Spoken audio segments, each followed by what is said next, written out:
Our roots might be simple, but our methods are far from it. As the world changed, we made a pledge to lead, not follow. To make the health of our herd, the quality of our milk, and the sustainability of our practices a core part of what we do. That's Dairy Farming Forward. That's what this symbol stands for, Dairy Farmers of Canada. What are dairy farmers doing to help the planet? Canadian dairy farmers are global leaders in sustainable farming with a carbon footprint amongst the lowest in the world.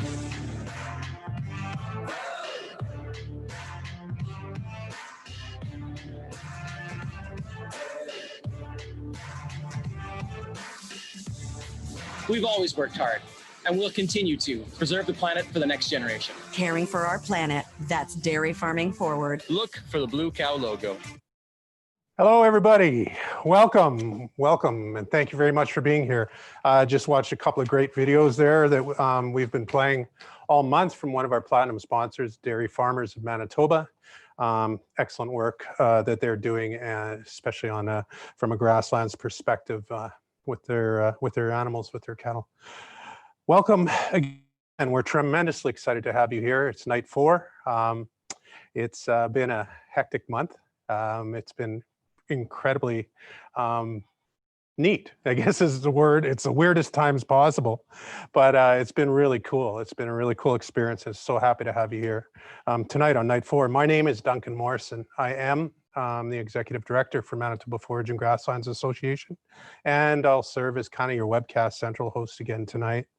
So you can see again, we've switched up our place here. This is our second time here. We did the first 2 from another setting and closer to downtown Winnipeg. We're right out by the airport in Winnipeg on Wellington in the Victoria Inn. So if those of you that have traveled by to the airport, you've traveled exactly by where we are.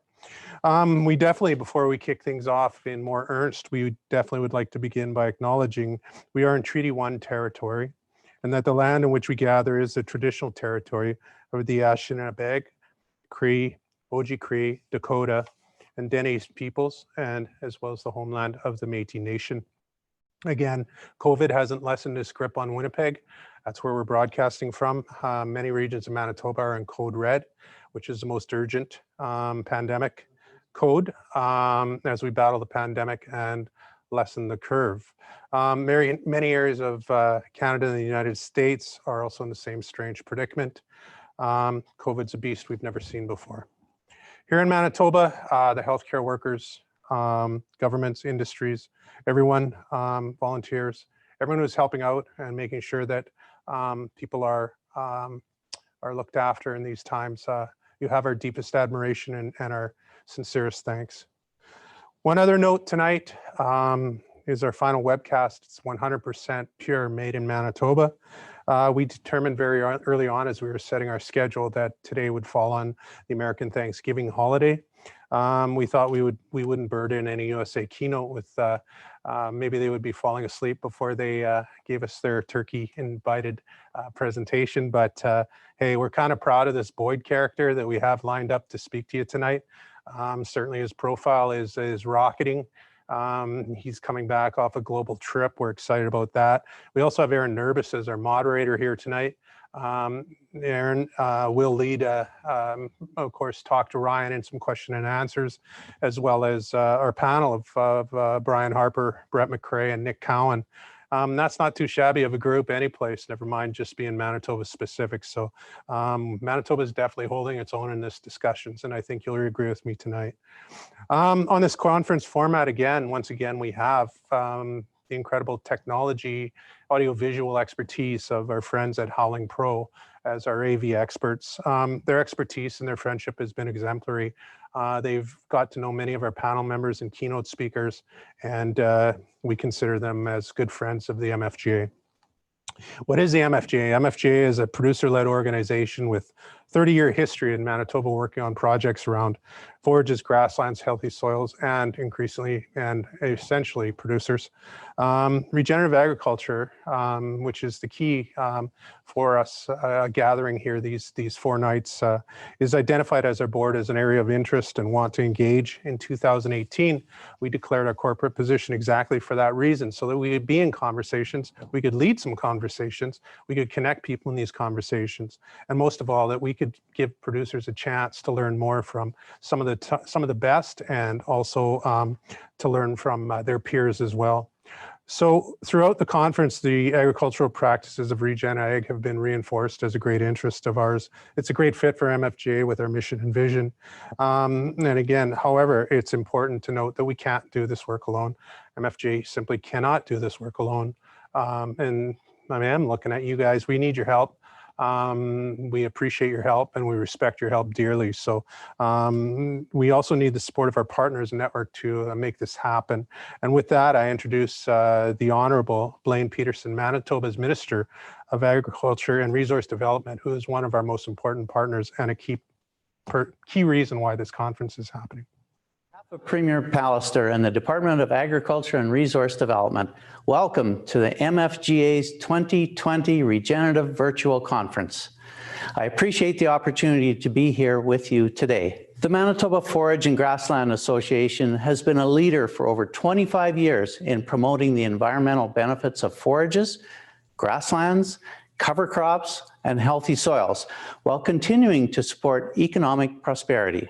There is growing interest among producers to learn more about the economical, environmental, and societal benefits of regenerative agriculture practices and develop their own approaches to on-farm adoption. Our government supports regenerative ag and soil health practices through watershed-based programming, including the Ag Action Manitoba and Growing Outcomes in Watersheds, or GROW program. We have also provided funding for several MFGA regenerative agriculture-related initiatives through the Conservation Trust. A recent call for proposals for the trust was made by Manitoba Habitat Heritage Corporation, with up to $8.6 million available for conservation projects across Manitoba to continue the good work being done to promote sustainable agriculture. 14 months ago, we released the Manitoba Protein Advantage, a 5-year strategy that will grow our plant and animal industry and position Manitoba as North America's supplier of choice for sustainable plant and animal protein. MFGA's ongoing support of the growing beef industry and the positive impact of cattle on the environment shows commitment to the long-term sustainability of the beef industry here in Manitoba and the vision of our Manitoba Protein Advantage strategy. Awesome. Thank you very much, Minister Peterson.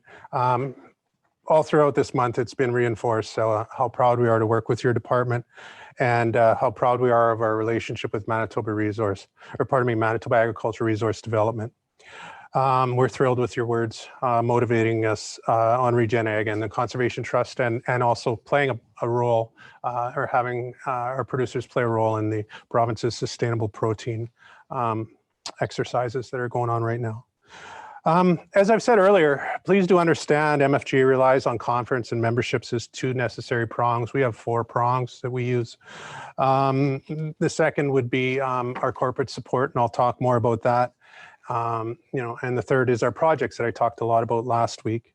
So as such, any donations coming in through the home stretch here, any donations or memberships are welcome.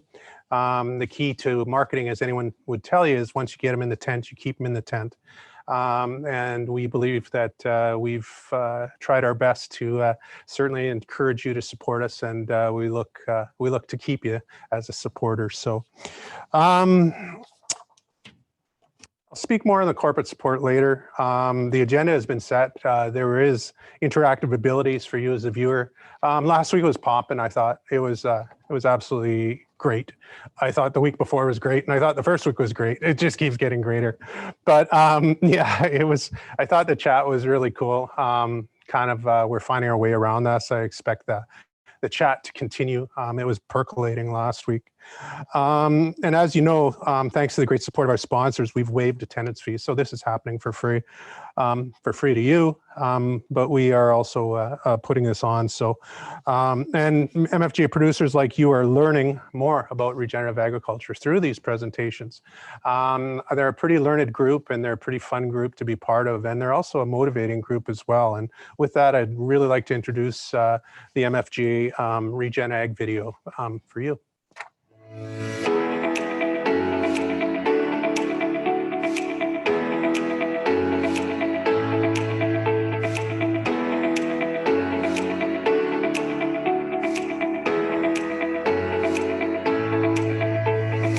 Regenerative agriculture to me is leaving the land better than you got it, improving soil health, improving our lifestyle. A regenerative farmer is a farmer that looks at the system that we're managing as a whole, try to be profitable, but at the same time enhancing our natural ecosystem, constantly improving the soil and the landscape that we produce food on. Regenerative agriculture is a management mindset, farming and ranching more in tune with nature and nature's processes, being less reliant on external inputs, improving the soil health.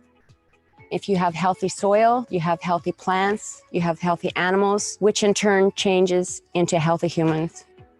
Healthy soil is important to the success of a ranch because you can grow better crops. Your animals are healthier, way better water infiltration. If we've got excessive moisture, the water goes down into the land and is stored in the land, doesn't run off. And then in the dry times, the water is still available for the plants because it's stored in the soils.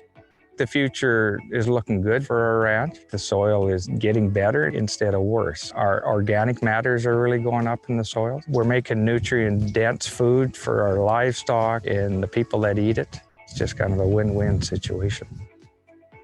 When I started farming, I graduated from the University of Manitoba with a Bachelor of Science in Agriculture. Came home to the farm doing things pretty standard, lots of fertilizer, big yields. We were struggling with the profit. That led me to look for a more low risk, more resilient type system. We could start to see the potential to integrate livestock with the grain farm. As we were spending less money on synthetic inputs, there becomes more margin that we can keep in our pocket. The train really has left the station for regenerative agriculture. There's no looking back. And now, best of all, consumers are figuring out that there is this thing called regenerative agriculture, that they can seek out products that are produced regeneratively, and they can put their consumer dollars to work building more resilient farming systems. Regenerative agriculture has made our ranch more viable, mostly by extending our grazing season. We have a lot less days on feed than what you would consider average.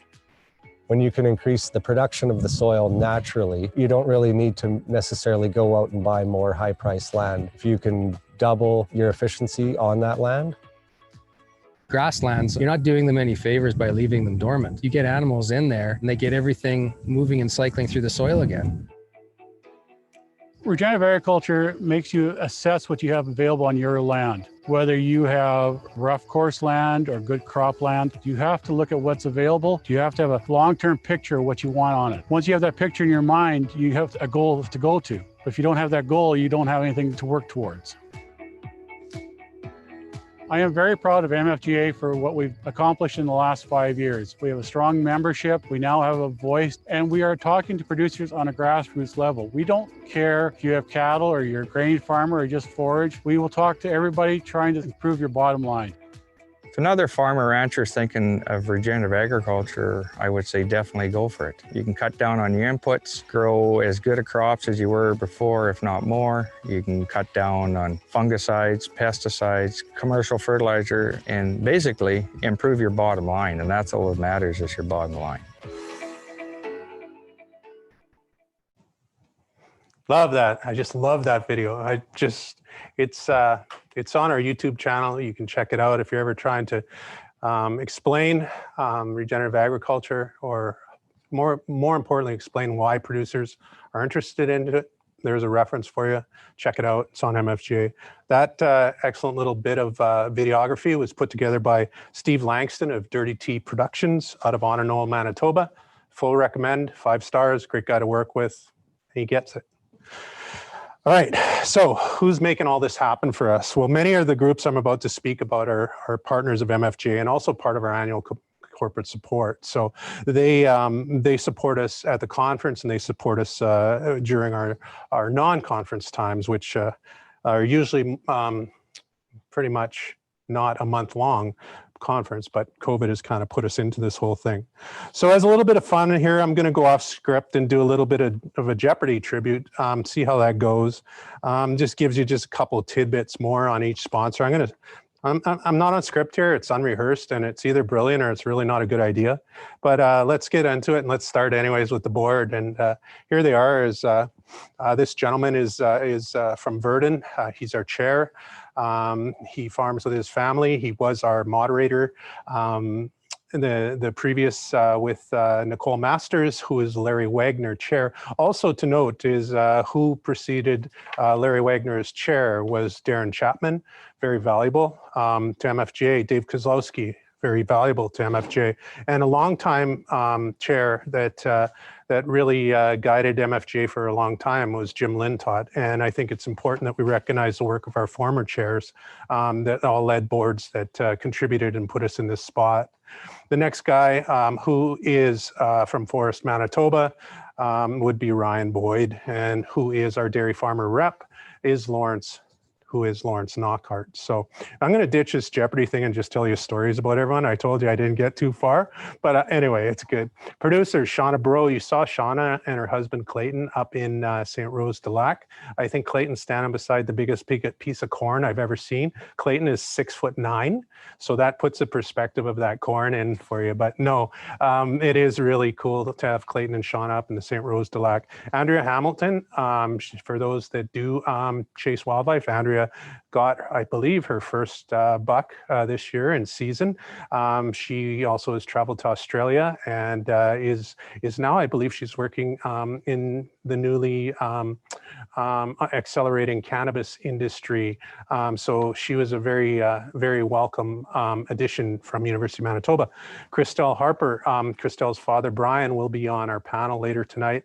Christelle has a long history. She attended a sustainable ranching school in Williams Lake, British Columbia, brought back a whole wealth of information. She's University of Saskatchewan educated, and she's a powerhouse. Aaron Nerbus, I'm going to talk about him a little bit later. He's going to be our moderator for tonight, so he's going to get a little bit more face time.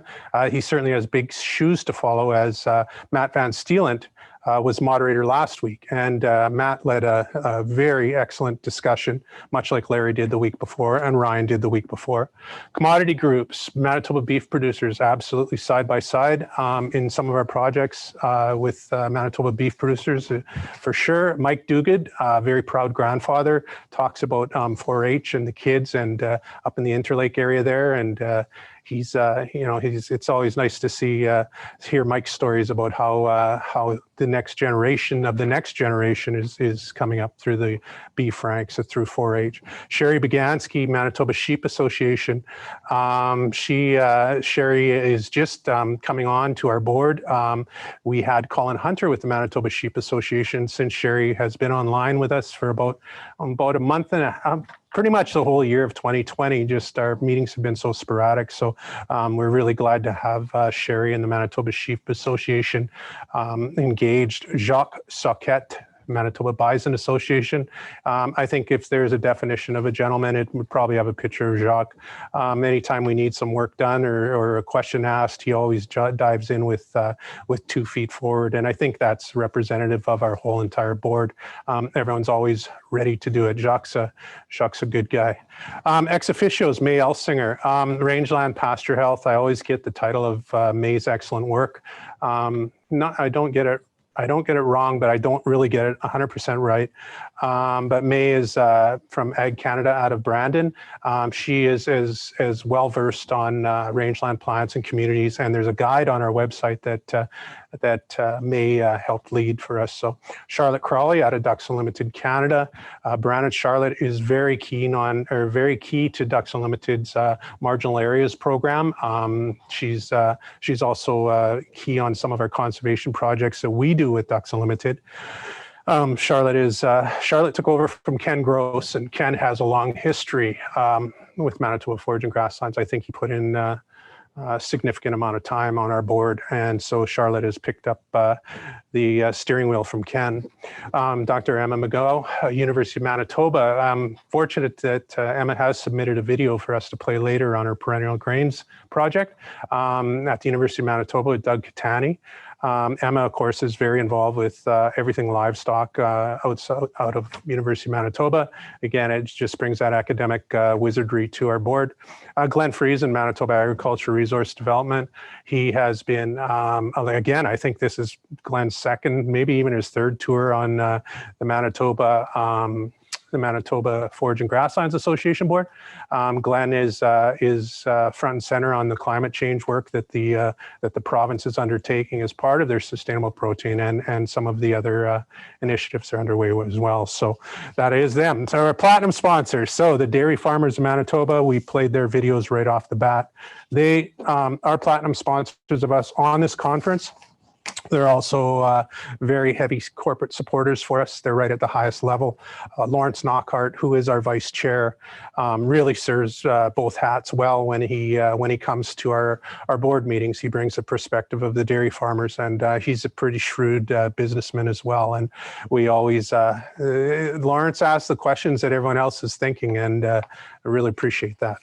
General Mills, making food people love is their slogan. We all know General Mills, Forbes 500. They as well have doubled up on as MFGA's platinum sponsors. They support us corporately as well as on this. Regenerative Ag, as you well know, is near and dear to General Mills. Their soil scientist, Steve Rosenwig, he has attended our conference, our 2018 for sure. I don't think he made our 2019, but he does have a very deep network in Manitoba, and I know a lot of you think a lot of Steve as well. Manitoba Credit Unions, I touched on it a bit last week. We put in a financial proposal to them based on our Quanti model, but also based on the need for perhaps forages and grasslands to be a green infrastructure, to be included in some of the community buffering of floods and droughts. And, we had to make a presentation. We did a proposal, but, we sure got some really welcome ears from Manitoba Credit Unions. We have 9 that lined up behind us. Their system is you go make a presentation generally, and then whoever wants in on it kind of, they discuss amongst themselves and come back with who might be contributing. So really pleased with our support there as well. And it is, I think we're continuing on for a couple more years with them, and we couldn't be happier. And Manitoba Agriculture Resource Development, I've just barely scraped on how much they mean to us. So it's, Minister Peterson said it all. Gold sponsors, Manitoba Beef Producers, again, just a quality bunch. They've been, we used to hold, I just think of, as MFGA was kind of, I don't know if we were regrouping, but we definitely didn't have our own home, and the beef producers used to let us have our AGM at 7 o'clock in the morning at their AGM, which was incredibly generous and incredibly appreciated. It got us on our way. And for that, we'll always be grateful for that. Central Testing Laboratory is the group that Yvonne at Central Testing has a lot to do with our Green Gold program. The clips are sent into Central Testing to test the relative feed value of alfalfa. Yvonne has been a wonderful friend of ours. Ducks Unlimited Canada, I have a family feeling towards Ducks Unlimited Canada. My father worked for them and had a long and storied career, and very proud of my dad. But Ducks Unlimited Canada in this context came into us through Ken Gross, through Charlotte, through the grazing clubs. That they of course, Michael Thiele runs them, and they were covering some of the same speakers as we were. So if we had been live, chances are there would have been a DU Canada Grazing Club event. In the last couple of years, we've helped each other promote, and Mike has tremendous pickup on his email links, and we're very appreciative of the cross-pollination that we're doing with DU. Manitoba Association of Watersheds, like to welcome Linda Nickel to the helm of MAW. I know that she's got her head down, taking over from Sean Gertson, and that they will be hosting their conference on December 8th. And Linda is I know that she has that Linda is just taking over. So we're waiting to kind of meet her, but certainly our kudos to Sean and the group. Manitoba Habitat Heritage Corporation, Curtis Hullock and the crew, very important to the whole conservation. Basically, Tim Sopak, who does not like to take a whole lot of sunshine for his excellence on the Grow Trust and the Conservation Trust, but that's where it came out of. It came out of Tim Sopak as the CEO of Manitoba Habitat Heritage Corporation, who understood the need for the conservation trusts, and certainly Stephen Carlisle and some of the others over there at Manitoba Habitat Heritage have been good friends to MFGA. And finally, on our bronze sponsors is Saskatchewan Forage Council, who are led by Shannon McCartan right now, and Tamara Carter is their chair.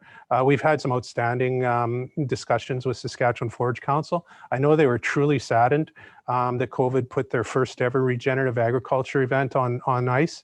But I know that they're planning already to go forward, and we're really looking at it as Manitoba, Saskatchewan, Alberta kind of trio of kind of regen ag soil health conferences. And certainly we're in touch with the organizers of those two events, which is a win for Prairie Canada because we can then put that together. Trade show sponsors, again, critically important to us. A lot of them are long time. Assiniboine Community College, where Chris Badusky, a former Manitoba Ag person who led some of the conservation watershed amendment amalgamations, if you will, is now at Assiniboine Community College. Imperial Seed, if you ever have a chance to visit the Imperial Seed facilities, it's out on Inkster off of Canada Way, kind of in that Centerport area. I'm sure Kurt Schmann would be more than happy to give you instructions. It's an absolute dynamite facility. It's really quite a remarkable building. Edie Creek Angus, I always like to say that if Edie Creek is outstanding in their field, you can probably see them, and that Jonathan and Stefan Bauer are both pretty tall guys. But I got to tell you, Edie Creek on the outskirts of Winnipeg is doing a really great job promoting grass-fed beef inside the Winnipeg circles. They have several key clients, and Jonathan's very keen on social media as well. So really impressive group.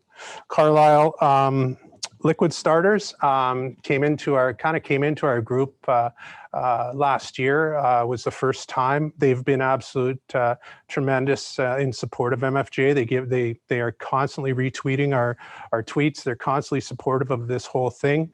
It's very great to have them on side as well.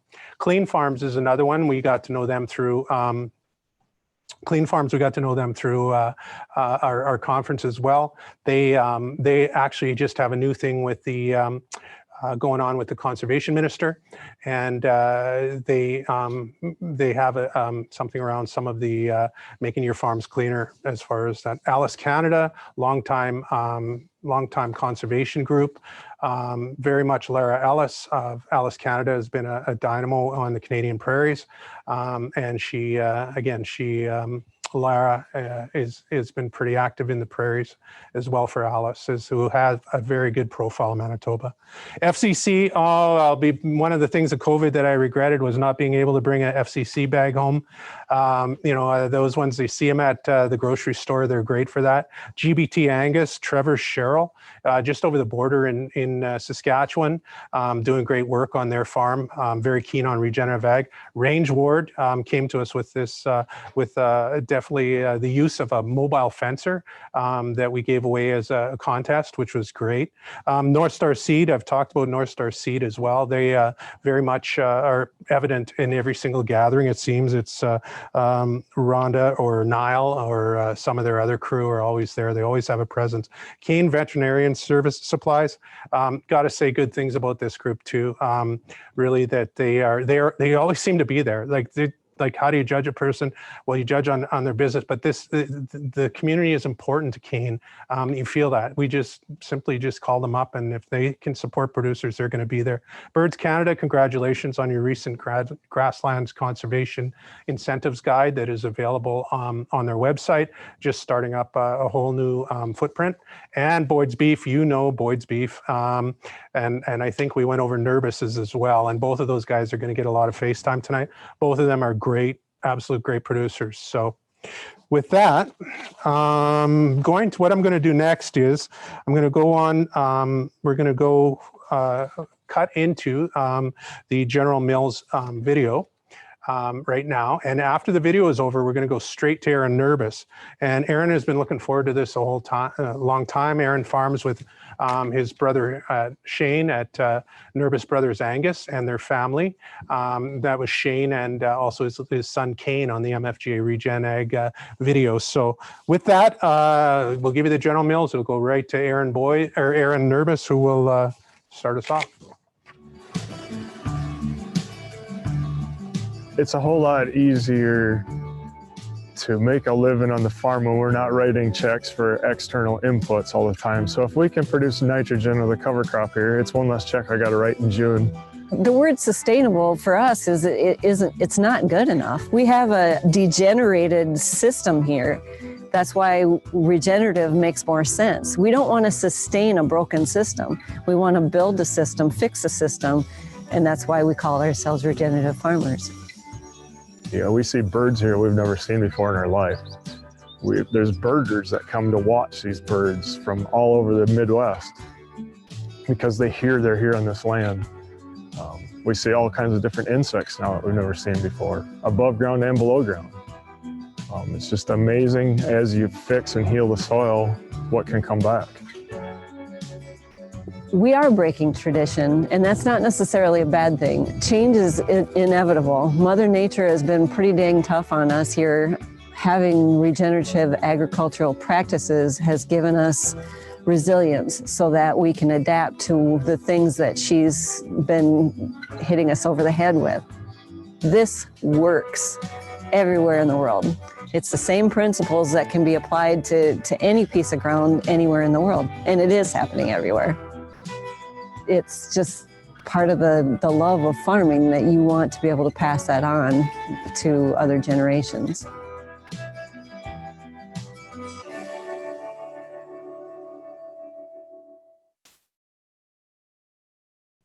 Hello, everyone. Glad to be here, checking in from South Glanton Farms, just north of Browning, Manitoba. I'm pretty excited to be sharing my Nuffield learnings over the past couple of years. So, Grazing Ruminants, a resilient long-term solution to agriculture productivity, profitability, and climate change. Well, that's a tall order, and that makes for some interesting travels and discussions over the last couple of years. And I'm happy to share with you some of those experiences and ideas gleaned here tonight. So first off, what is Nuffield? Nuffield Canada is an affiliate of Nuffield International, a agriculture leadership development program that has its roots back in the UK in the 1950s, fellow by the name of William Morris. He was a successful businessman.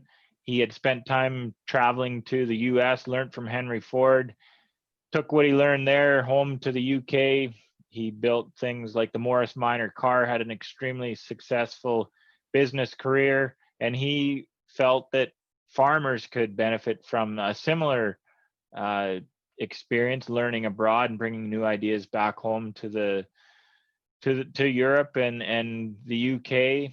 And that he started this scholarship, this Nuffield Farming Trust, and that has morphed into what we know today now as Nuffield. It includes well over a dozen countries represented with scholars, 1,700 scholars the world over, and each year a new cohort of scholars emerge, selected by their respective countries. So I was fortunate to receive the scholarship in 2019. So what that meant, I needed to complete a minimum of 10 weeks international travel, researching a topic of study, and I'd be able to tap into an international network of Nuffield scholars. So if you're curious to learn more about the program, check it out, nuffield.ca, or just Google Nuffield Farming Scholarships. You'll get linked in there pretty quick.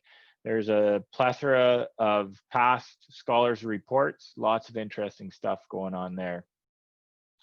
So what did my Nuffield experience look like? Well, it started in March of 2019 when it took off to Ames, Iowa for the Contemporary Scholars Conference. Spent a week with all the other scholars from my year. About 70 delegates were there, so a week long of learning and sharing. From there, traveled with 6 others on what Nuffield refers to as a global focus program. This took us through Washington, D.C., Florida, Mexico, Brazil, Netherlands, and New Zealand. And that was kind of just looking at anything and everything agriculture, from politics to producer groups to farms to you name it. We probably looked at something, all things agriculture, very diverse, just a real eye-opener, and expanded the horizons and the thinking about agriculture internationally immensely. And then in August of 2019, I took off on a bit of a road trip through some of the northern states.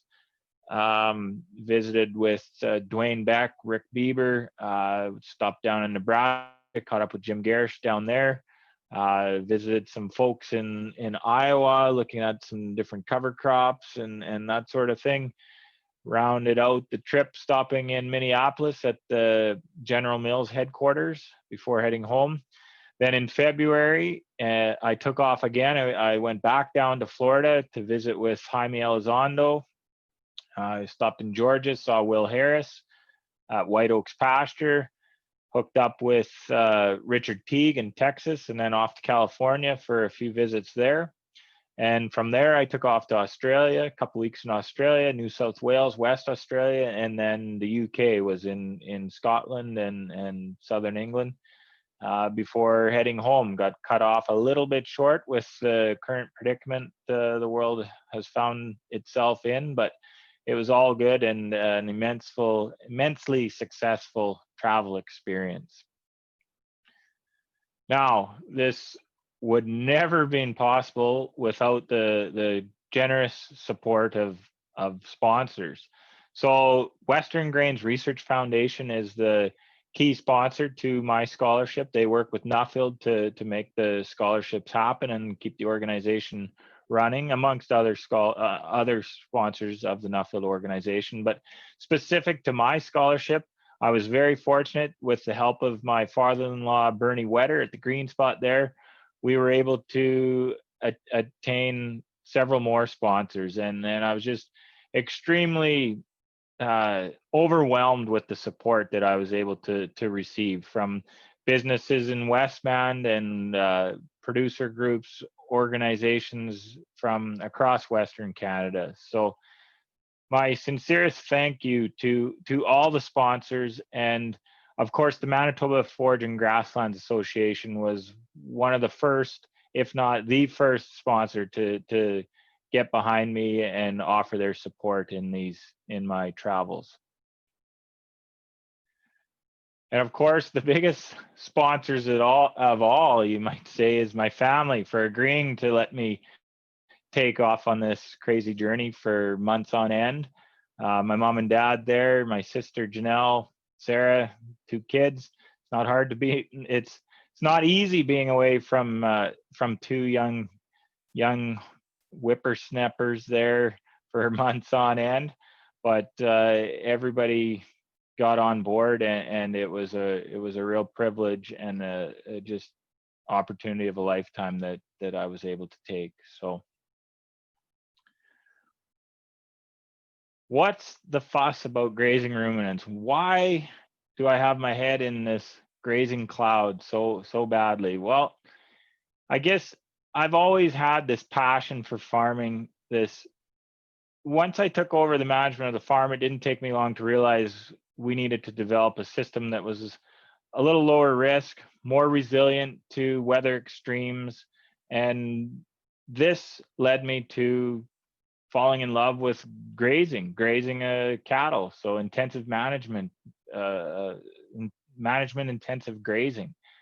So on down the track, I've followed the soil health cover crop craze, and now what we're referring to as regenerative agriculture. And we've tried all kinds of different things on our farm over the years, from cover crops to mob grazing to intercropping, you name it, we've probably gave it a try. And so as we're into all these different things, I was feeling the need to step back, maybe refocus a little bit, and try to get a handle on the management of the complexity of the system on our farm. And so that led me to applying for the Nuffield Scholarship, and lo and behold, I was granted this opportunity to go out into the world and explore what other people were doing and see what worked and what I thought might work back home here on our farm and in Canada and generally. So, and all of this is going on at the same time that media really hasn't been that friendly to livestock production, and particularly cattle production, ruminants. So I felt compelled to gather some information and become more of a spokesperson for the benefits, for the good things that livestock production does for the environment, for the food supply, and for agriculture in general. So the grazing side of it, like it's well known that diversity is absolutely critical and lends itself to stability of systems. And there's lots of examples of how this diversity is proving to be a good thing around the world. Like you can look at the Jena biodiversity experiment in Germany, where the more diverse meadow populations are more productive, more resilient. You look to the famous Burleigh County Soil Conservation District, their famous cover crop plots. We've had similar ones here in Western Canada. And I've seen it on our own farm, just what the impact of diversity can do for the soil, for the ecosystem in general. But the kicker in it all is, how do we make it function profitably? Like obviously, if it was the answer and extremely profitable, we'd have this figured out. There'd be much more of it happening. But the reality is it's not. The profitability is challenging. So that was one of the main pursuits as I ventured out, was to look at how do we manage these grazing ruminants on the landscape and do it profitably.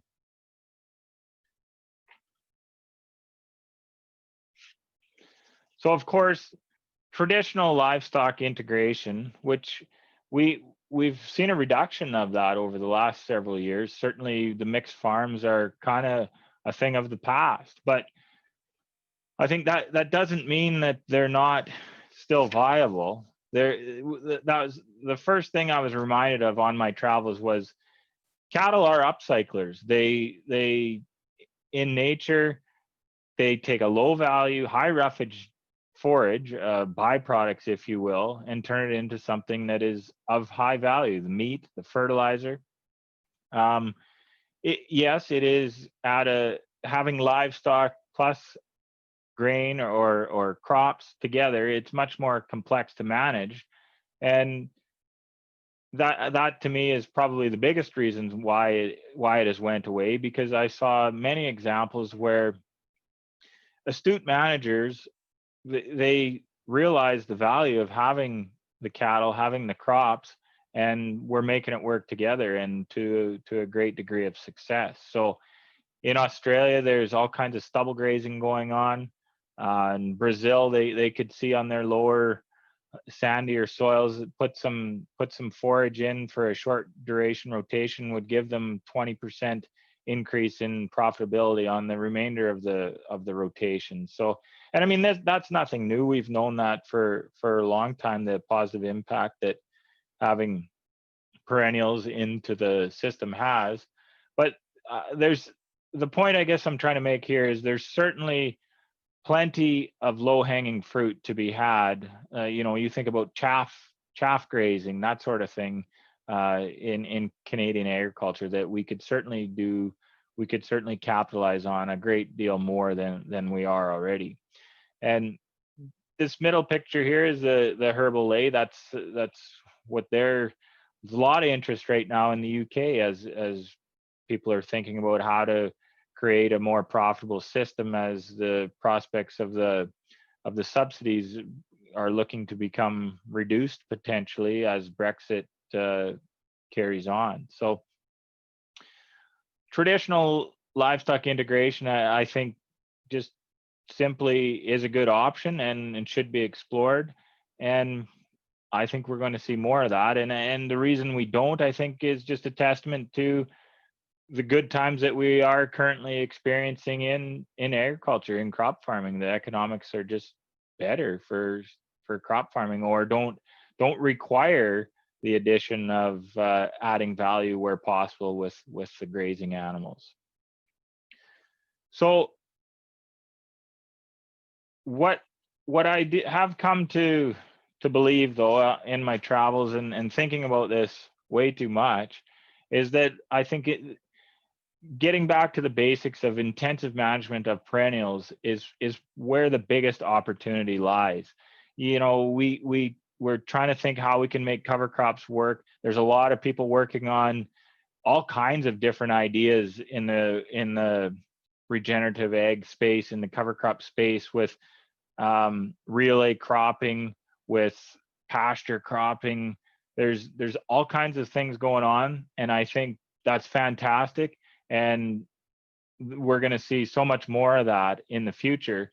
But at the end of the day, I think well-managed perennial grazing is probably one of our best options on these northern latitudes here in Canada, particularly Western Canada. So, and there's other people that would agree with me too. We're looking at a picture here of some warm season perennial grasses down on Dakota Lakes Research Farm. When talking with Dwayne Beck, he's certainly convinced that we need more perennials in the cropping system. And there's plenty of research showing how the native plants are better at restoring the function to the soils, adding carbon to the soils than certainly than annuals, but even some of the tame perennial grasses. So clearly we know that a lot of the marginal lands, that perennials are the way to go on them. But can we make a go of these perennial forages, grazing them on higher valued land?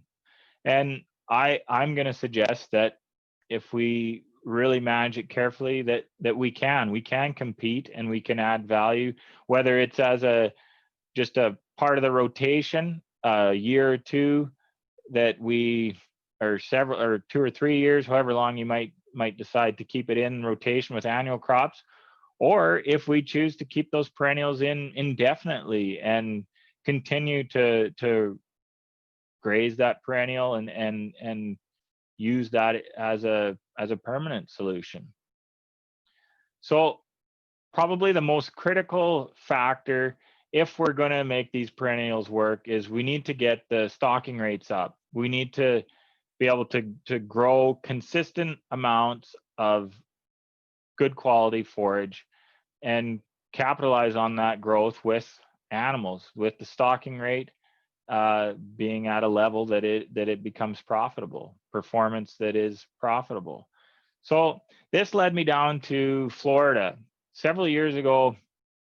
It wasn't that many years ago, I guess 3 or 4. Jaime Elizondo and Johan Zietzman were up here in Manitoba, put on a course, and they were talking about ultra high stock density grazing. This notion that we move multiple times per day and keep the cattle tightly bunched. What we don't graze is trampled. The manure is spread evenly all across the paddock. The cattle just graze super aggressively. It's very efficient means to harvesting the forage.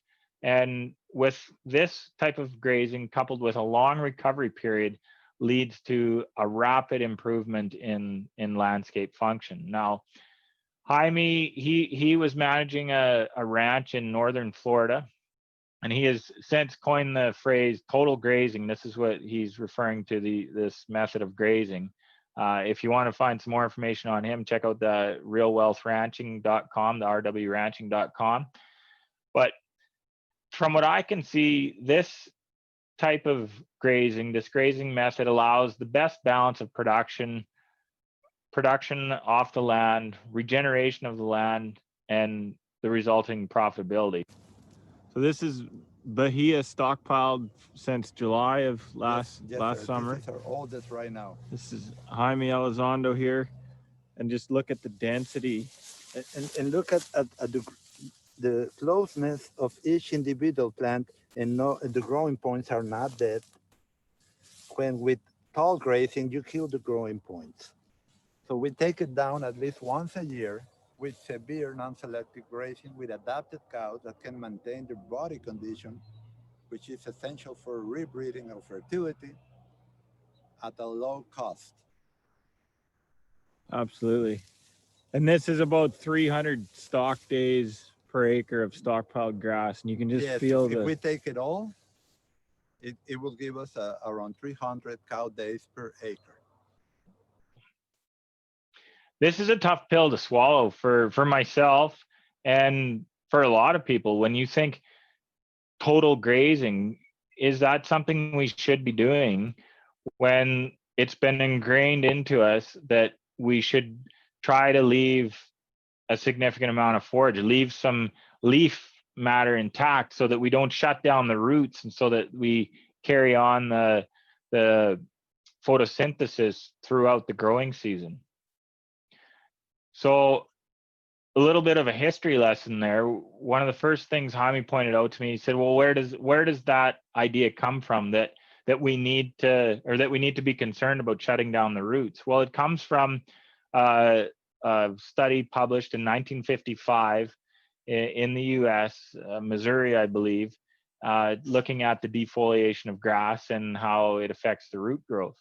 So when you dig into this study, how did they do this trial? Well, they clipped it with scissors, monoculture forages, not in a pasture setting. So there was no long recoveries. Like there were short recoveries, something like 30 days, varied, but not long recovery periods. So in the absence of grazing, so you weren't seeing any stimulatory effects of the saliva, of the manure and the urine on the soil, on the plants, and just void of a functioning ecosystem. But more importantly, if we do try to attempt to graze like that, the animals will selectively graze. It doesn't matter how often you're moving them.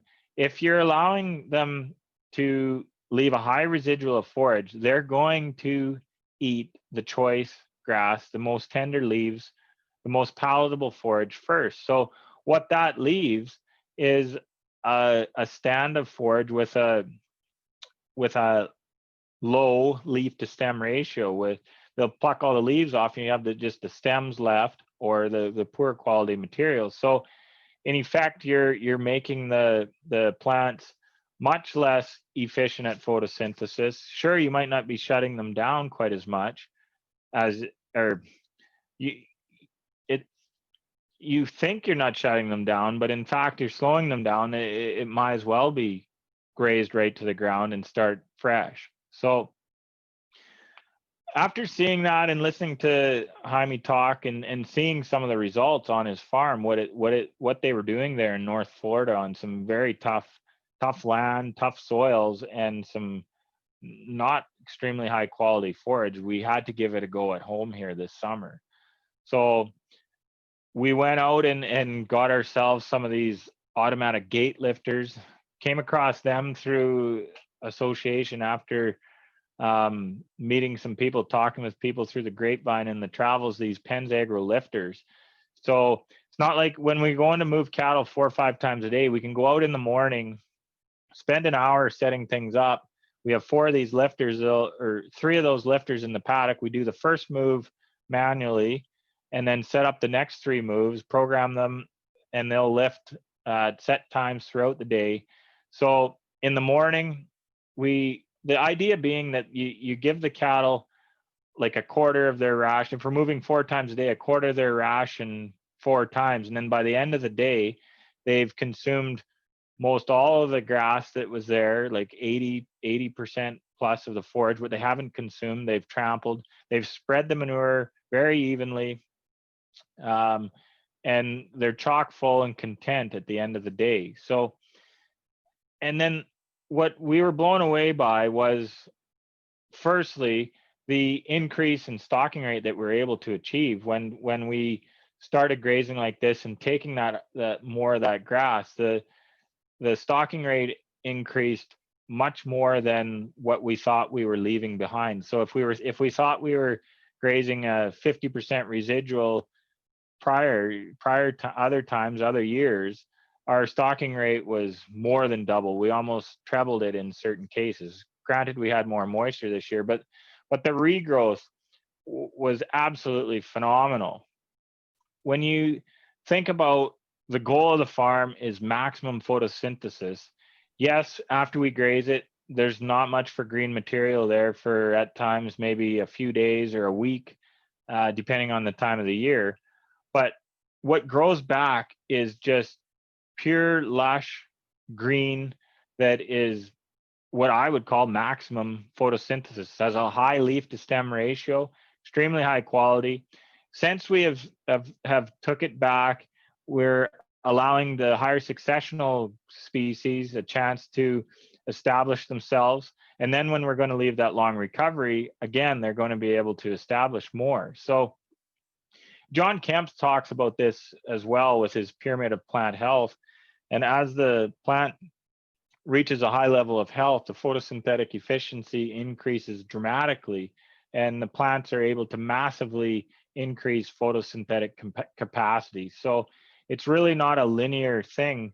It's exponential when we start thinking about the growth of the biology that we're allowing here. And that some of David Johnson's work, I think, would agree with what we're seeing here as the system kind of gets up and running. The photosynthate that is able to be produced is dramatically improved when the plants become healthier, when the soil starts to function as it should. So time will tell. I mean, we have a lot to learn. There certainly we don't have it all figured out, and we've made lots of mistakes because there is very little room for error. When you're grazing at 200 grazing days per acre, you know, and you have 200-300 cows on a half an acre at a time or less, it doesn't leave much room for error. So it's not for the faint of heart to graze this way, and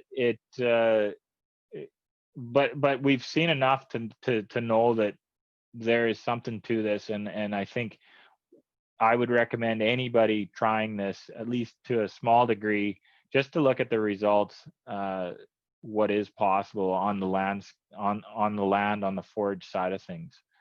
So arguably, this is probably the best way, the simplest way to sequester carbon into the soil.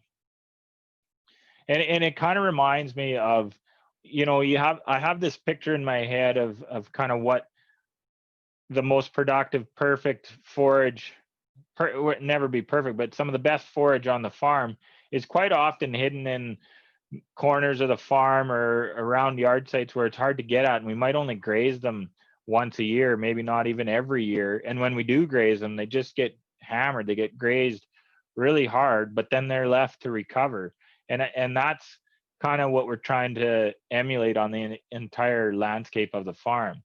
And it can seem extreme right where we're grazing at that moment in time, but you have to remember the whole picture. Like if we're grazing that intensively on the, you know, the cattle might only ever be on 5% of the farm at one time or less than that, and the rest of the farm is in recovery mode, and a majority of that is forage like you see in this picture here. So that is a phenomenal thing when you think about it. The amount of photosynthesis, the amount of habitat, the amount of life that is enabled by grazing in this means is second to none.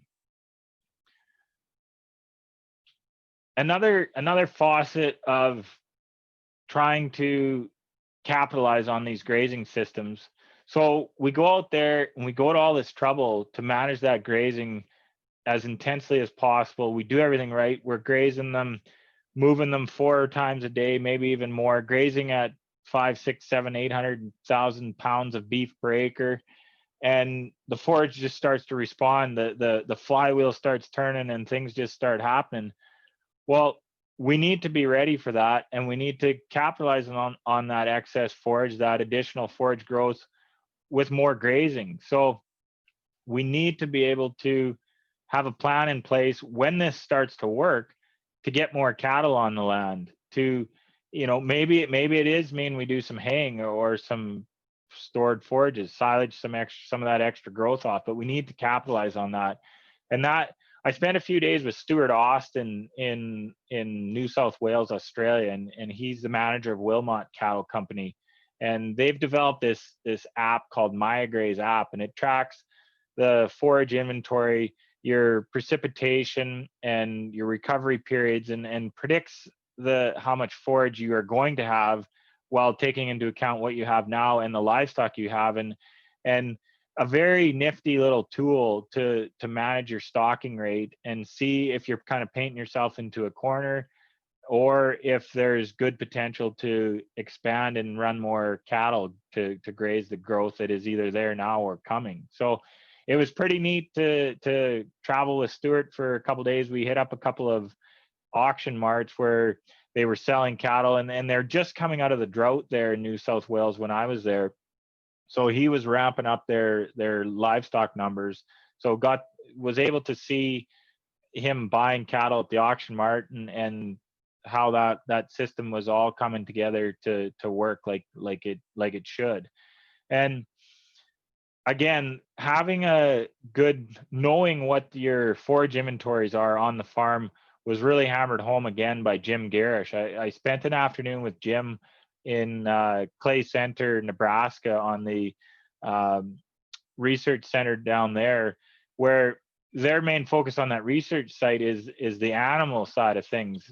The pastures have really been neglected for as long as the station has been established, but within the last few years, Jim has came on board and has been working with them to improve their grazing systems, to improve the management of that forage. And that was the big thing that he really was trying to hammer home. Like, he was recommending every 2 weeks you should go over your whole farm, the whole ranch, and take an inventory of the forage resource that you have there, and that will allow you to manage accordingly. So I think this is something that we all need to do better, and certainly if we're going to take the management of these grazing systems to the next level, we have to get a better handle on what we have and how to get the cattle to the feed when we need it. And then takes me to my next ideas or thoughts, and that's on the water cycle.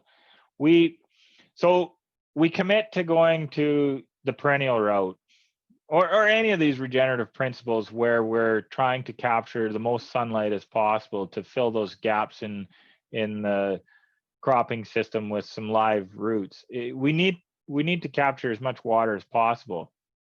And the reality is we do a pretty good job of growing what we do on as little moisture as we get here, because we are frozen for a significant time of the year.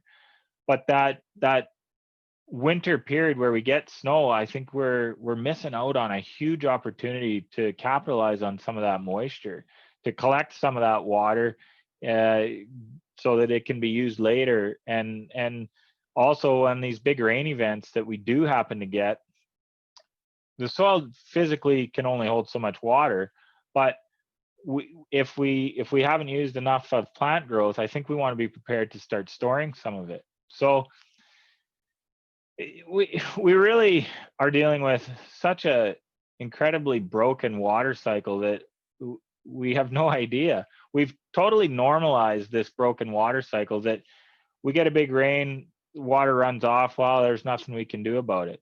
But it's just not the case. And I think the shift that we need to have, thinking about water infiltration and water storage on the farm, it really has to happen, and happen happen right away. That would have the biggest impact on any of these systems if we could start getting more water into the soil. So that took me to one of the original PA Yeoman's keyline farms. I was fortunate to spend some time on a farm there.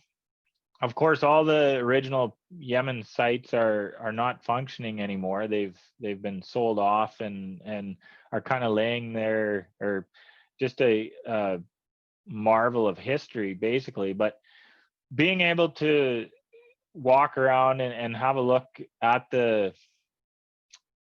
what Yemen's was up to really gave some perspective on what is possible, what might be possible here on our landscape to strategically capture some more water and use that in a system that doesn't require a ton of energy or expense to get the water back onto the land in times when we need it.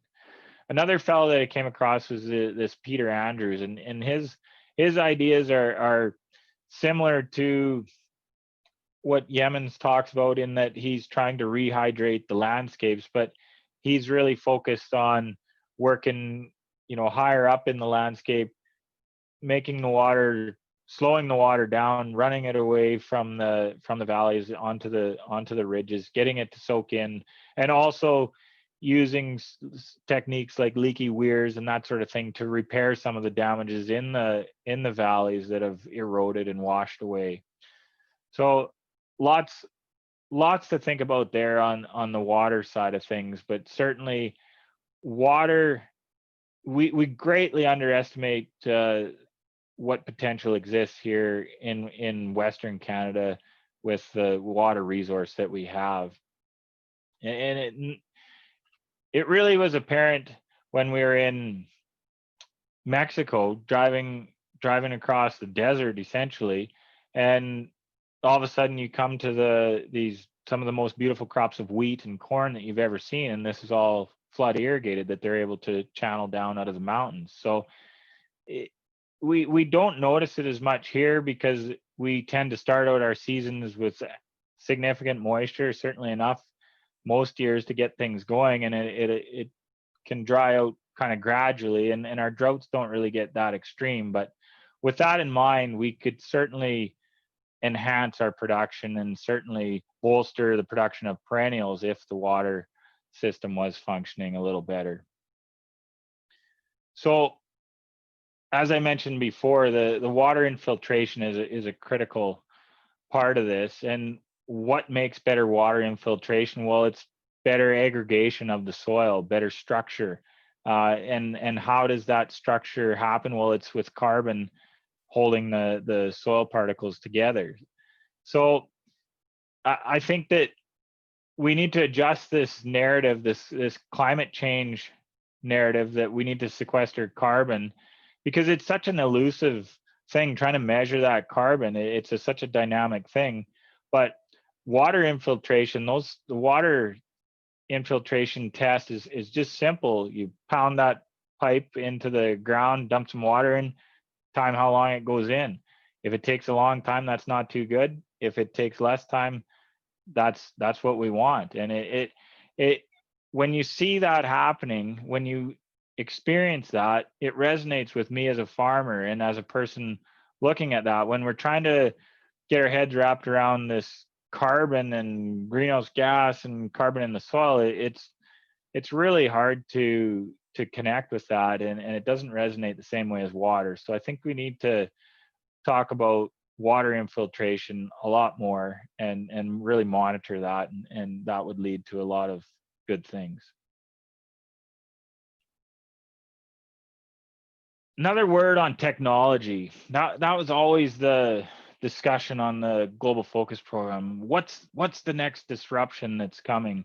And I'll say there is a ton of technology that is available, and it's certainly the technology that has allowed the somewhat simple cropping systems that we have today, and allowed them to function very well. And I don't I really don't see that changing here anytime soon. There's lots of new technology coming, and it's only limited by our imagination what the technology will allow us to do. Like, we could have mechanical weeding. There could be drones flying around plucking weeds out. So but the fact is there's marginal gains to these new technologies working within the current paradigm.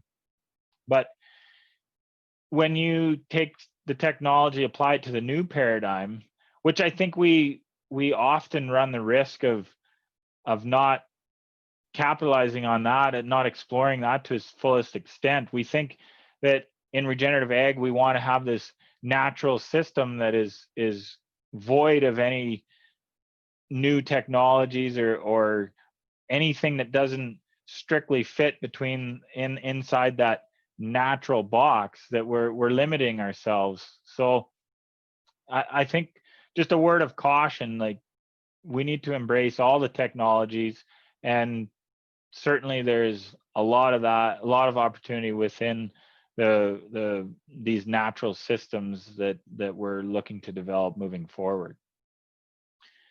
And probably the biggest opportunity for technology is to aid in marketing of the system.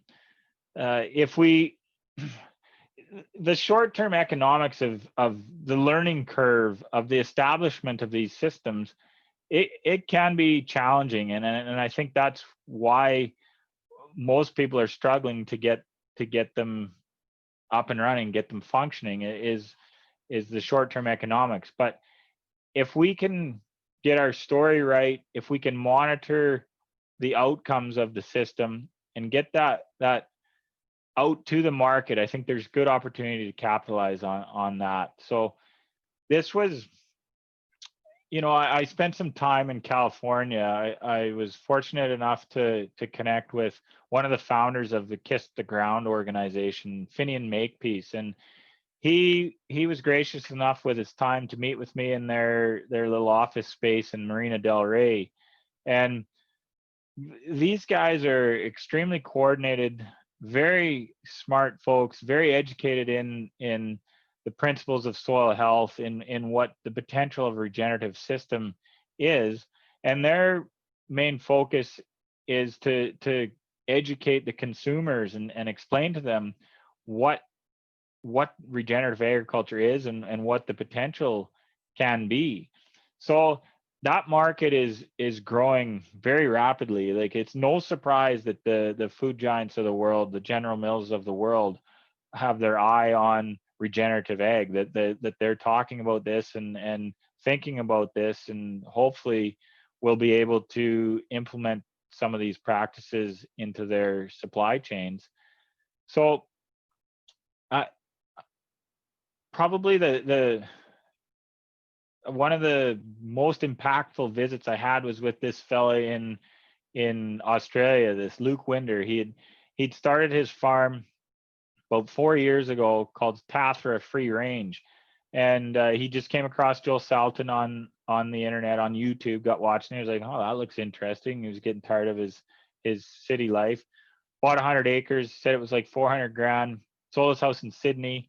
That 400,000 looked pretty cheap, and just went into it, started farming. 3 years later, he was grossing around $800,000. He said, he's like, I don't know why more people don't do this, but he was direct marketing it into the city. He had that gift of the gab. He was a marketer, and he was just doing a fantastic job. And same can be said with White Oaks Pasture. Like, they're connecting with the market. They were one of the first people to supply Whole Foods with grass-fed beef. They're currently in transition mode, trying to capture that internet sales direct to consumer and having good success. But I think the absolute epitome of this whole system is when you take get the production side of it right and couple that with the marketing. So I had a visit with Richard Smith, who was the farm manager at Dalesford organic farm in the Cotswolds in the UK. He was previously the farm manager at the Oxford University. And what they're able to achieve there, they've kind of got control of the whole supply chain, from the genetics of the chickens, the genetics of the dairy cattle, right through to putting that product on the store shelf, owning the store.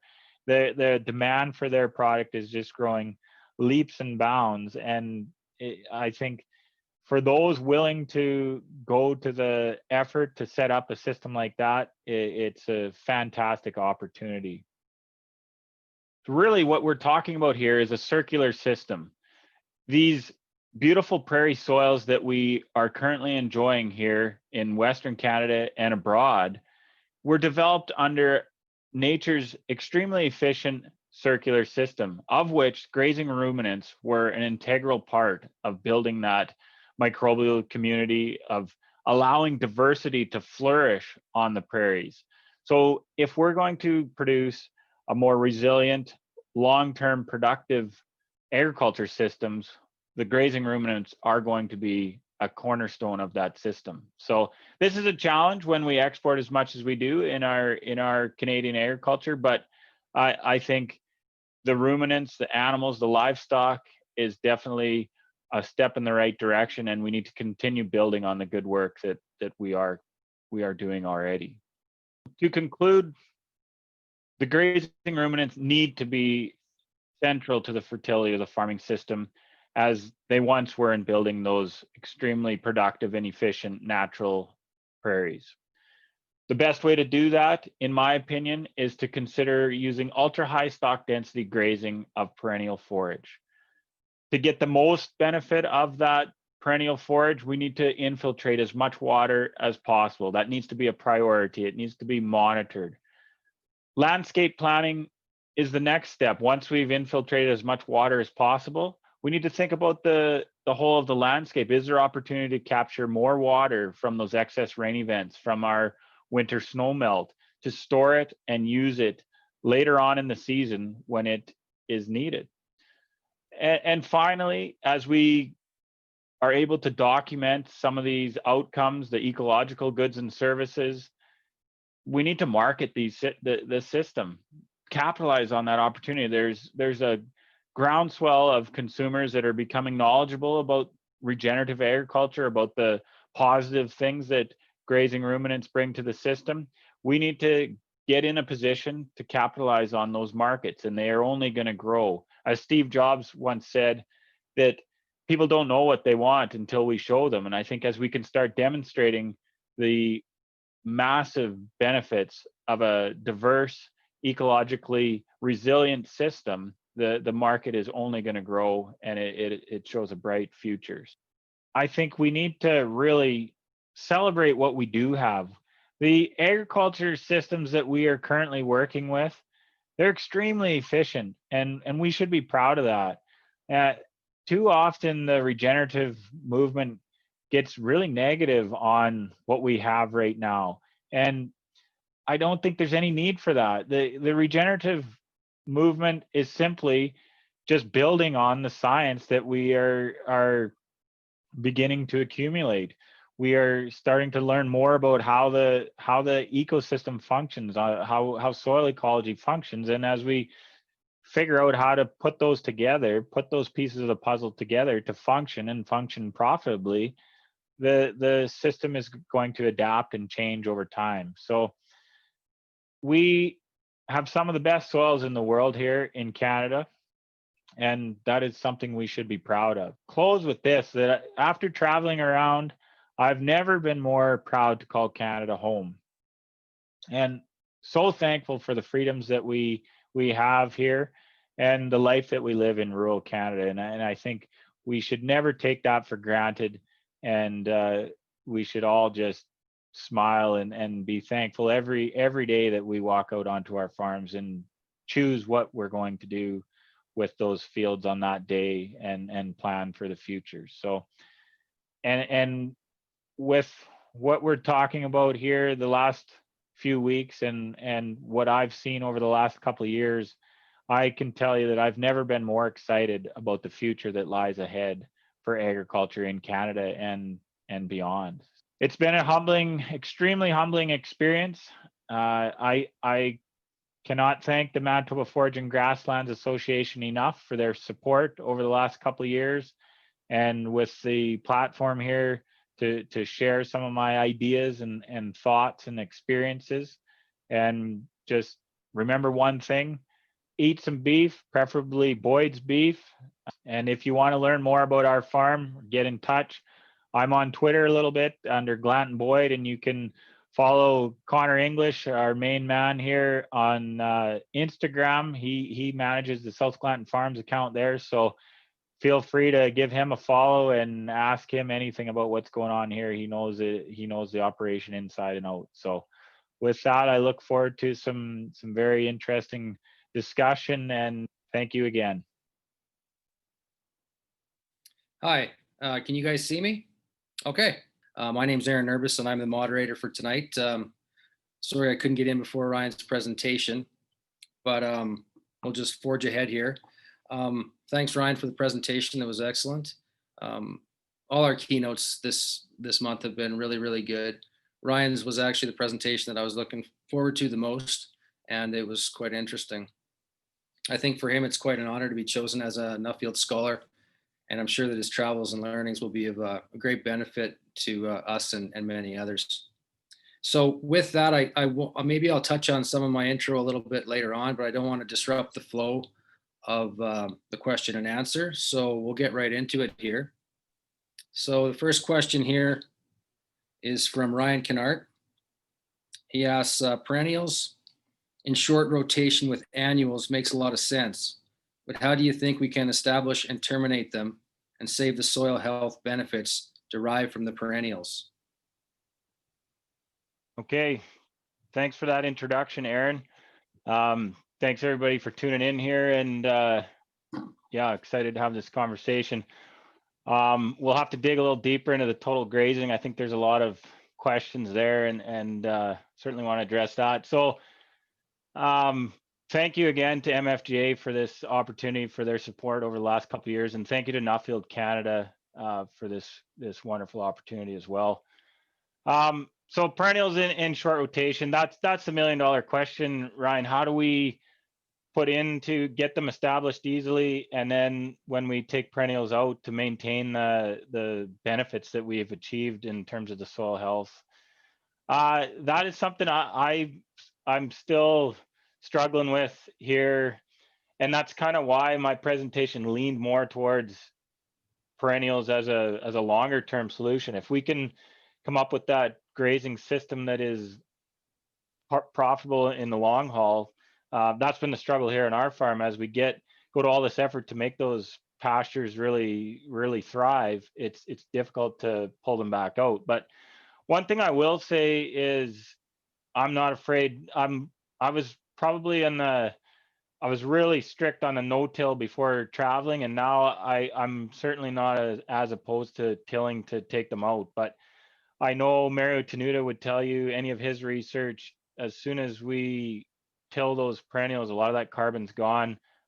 We lose a lot of those benefits. So, but I think that's just part of it. They're in a short rotation. So we put them in, build the soil up, take them out, grow those cash crops, but then they're going to have to come back in, and it's a cycle that's ongoing. So I'll leave that one at that. But let's go and talk about the residuals of total grazing, and I think we need to clear that up. I could talk for probably an hour straight just on the grazing itself. Firstly, it's part of a system. It's not, so I'm not saying you should go out and do this on your whole farm, every acre, all year, but where the idea, the whole concept behind it is long recoveries. Let the plants get to full maturity, maximum production there, an efficient harvest up to 80%, even more in cases. And this is all done with adapted animals that are able to perform under what could be lower quality forages, that will be lower quality forages than something that's grazed in its immature state. But the long-term benefits, so if you can get out of the gate here and do this ultra high density grazing effectively, you'll see some rapid improvements to forage quality and quantity. What we saw here on our farm, we made a lot of mistakes this summer, and certainly we'll be adjusting how we graze moving forward next year. But when you graze that intensively, what regrows is of super high quality. So I guess the big thing is, if you're grazing at any less than what we would call a high or a low residual grazing, your animals are going to select what they want, what they like, and what you end up with is a forage that is has a higher leaf to or a higher stem to leaf ratio, lower quality. Yes, it might look green, but it's not going to grow back, potentially not as quick as well as something that has a even layer of manure, is coming back and letting those new plants establish. So what I would say is, try it on a small acreage. Leave a 20-acre patch and let that thing go to full recovery, like a full season rest or close to it, and then go in there and do this total grazing, this ultra high stock density grazing, and look at the results. Now, the results on the land are going to be, I think you'll be extremely impressed with it. The cattle performance is going to suffer, but that's something we deal with the genetics, with supplementation, and I think that we can't be scared to supplement, because the gains in stocking rate that are achieved by doing this, it more than makes up for what a little bit of supplement cost. And I know that's, a lot of people are purists, they just want to graze, they don't want to supplement, and that's fine. And that's where you have to know what your end goal for the whole system. Why are you grazing? What do you want from the soil, from your animal performance, and what kind of profitability do you require? So that's maybe a bit of a, I think I'll leave it at that for now, and see. I don't know if you have any comments there, Aaron. If you think I've missed any high marks there. No, that's good. And I've been following your progress and your system pretty closely. Do you feel that you're going to forge ahead with this, or do you see yourself possibly doing a hybrid system, or do you think some of your land is more suited to this system versus maybe like a take half, leave half system? And would you consider doing a bit of both, or how do you see it going forward? Oh yeah, I totally see us doing a bit of both. Like, certainly this type of grazing in the dormant season to me is a no-brainer. This is how we need to go at it. In the green season, like for example, this year, something that Jaime would recommend, and what we did this year, like during calving, which is in June, we went to a week, 10-day moves. The grass is growing so rapidly, it's so lush.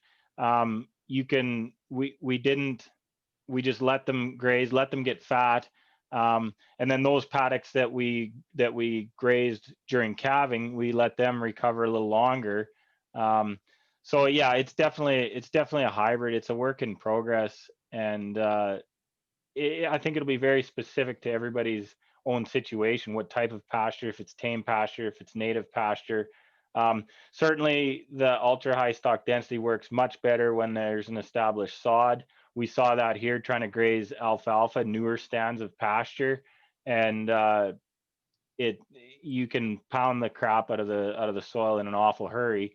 And if you're grazing alfalfa that isn't very mature, your residue you don't leave as much residue behind. So, and then if you leave alfalfa too long, well, we all know what happens there. The leaves fall off and it's just a bunch of sticks. So then it's not great grazing either.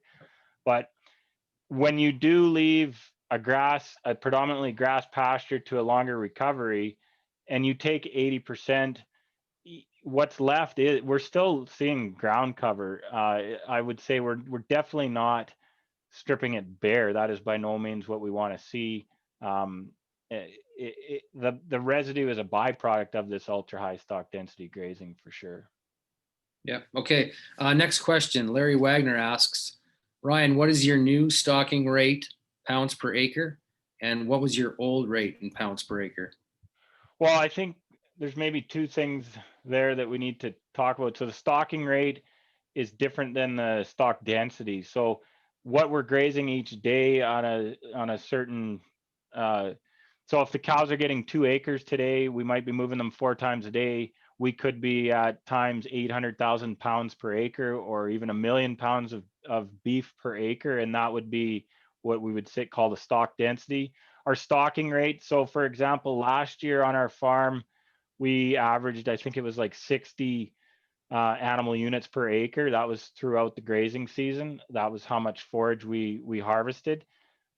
This year we were tracking, like there was times we were 150 and more, and we'll certainly, our goal at the start of the season was 100 animal units per acre, and we'll be well above that. We'll be 120, 150. Like, I think with this type of management, with a little bit of supplement, protein supplement is what I'm referring to there, I think we can approach 200 animal units per acre. And this is something like I think about, like, why haven't perennial forage, the increases in production haven't really kept up. Like, when you think about annual crop production, you look at the wheat, the canola crops, how the yield has increased over time. Like, we really have spent the time honing those systems, whereas the perennial forage is really, I won't say neglected, but we certainly haven't been able to achieve those increases in productivity like I think is possible. Because like I had said in the video, think about the most productive area of your farm, whether that's near an old yard site or whatever it is. There's no reason why the entire farm couldn't grow forage like that on corner to corner. And if you are grazing and keeping track of how many grazing days per acre or how much forage you're actually producing, there is a massive variance between those good patches and those poor patches. And with the ultra high density grazing, I think that is a very real way to make those lower producing areas catch up and bring that average way up, so that we can be certainly very competitive with an annual production system. Okay. Next question is from Brian English. He asks, how have you seen the countryside change since you have been practicing regenerative agriculture? Do you feel like you were the only one in your district? Has it changed in your district since you started? So I guess I think what he's asking is, do you see a trend in your area based on what you and others are doing in the regenerative mind space? Oh yeah, I think, well, firstly, what is regenerative? And I think we've talked about that here the last few weeks, but I mean, you ask any farmer if they're regenerative. Well, of course they are. We're all regenerative. We all manage our farm how we feel we're improving it. So regenerative is more a personal standard, but how I would define it, certainly, yeah, I think there's more people practicing and interested in regenerative agriculture. And of course that looks different to everybody, what they're doing. Yeah, it's growing for sure, but I think one of the biggest realizations, or reality check for me, when I took off on the Global Focus program and set off around the world looking at agriculture, it was a reality check in that regen ag, or these types of things that we're talking about here, it is still a very small fraction of what is happening on the agriculture landscape. I think there's a ton of curiosity. A lot of people are watching keenly, trying to figure out what might work, how they can get into it on their own farm. But it's a small segment, but it is everywhere, and it is growing. But we are still a small fraction of the total acreage, no doubt. Yep. Okay. Ryan Kennard has another question, which is a good one. He asks, how do you think we can or should incentivize intensive grazing so we can encourage more producers to experiment in this realm? Oh, That's I a think good question. we do what we're doing right now. You know, I'm not a huge fan of incentivizing stuff like the system itself. I guess I feel it should be profitable. It should give enough benefit on its own to stand alone. So I think, yeah, what is a way to incentivize it? Certainly in our case, on our farm, years ago, the environmental farm plan allowed us to build a lot of electric fence, buy some solar water. So those initial capital costs that we may not be willing to or able to incur on our own, I think that's a good first step. And then again, we need to try to documenting, like just paying attention to the system, like in our case, keeping track of the grazing days per acre, the water infiltration thing. We have to verify what we're talking about is working, and then I think people will follow that. So maybe an incentive is just increased monitoring of these types of systems. Okay. Question from Christelle Harper. When using total grazing practices, how big of a part do animal genetics play? Oh, a huge part. Like, I think our beef cattle are not beef cattle anymore. They're milk cows. So there's a huge part that the genetics play. And that's one of the things that Jaime talks about, or anybody that's been down this track of a more ultra high density grazing. The good animals that can perform under this management, they'll gravitate to the top relatively quickly. So the challenge is finding those animals and then replicating them, putting them into the breeding pool, and changing the genetic makeup of that herd as rapidly as possible to achieve the greatest results. Okay, thanks. Larry Wagner asks, would grazing this way make it so you only graze a paddock 1 to 1.5 times in a year? Yeah, I think so. And I mean, my mind is still the jury's still out on that in our environment, I'd say.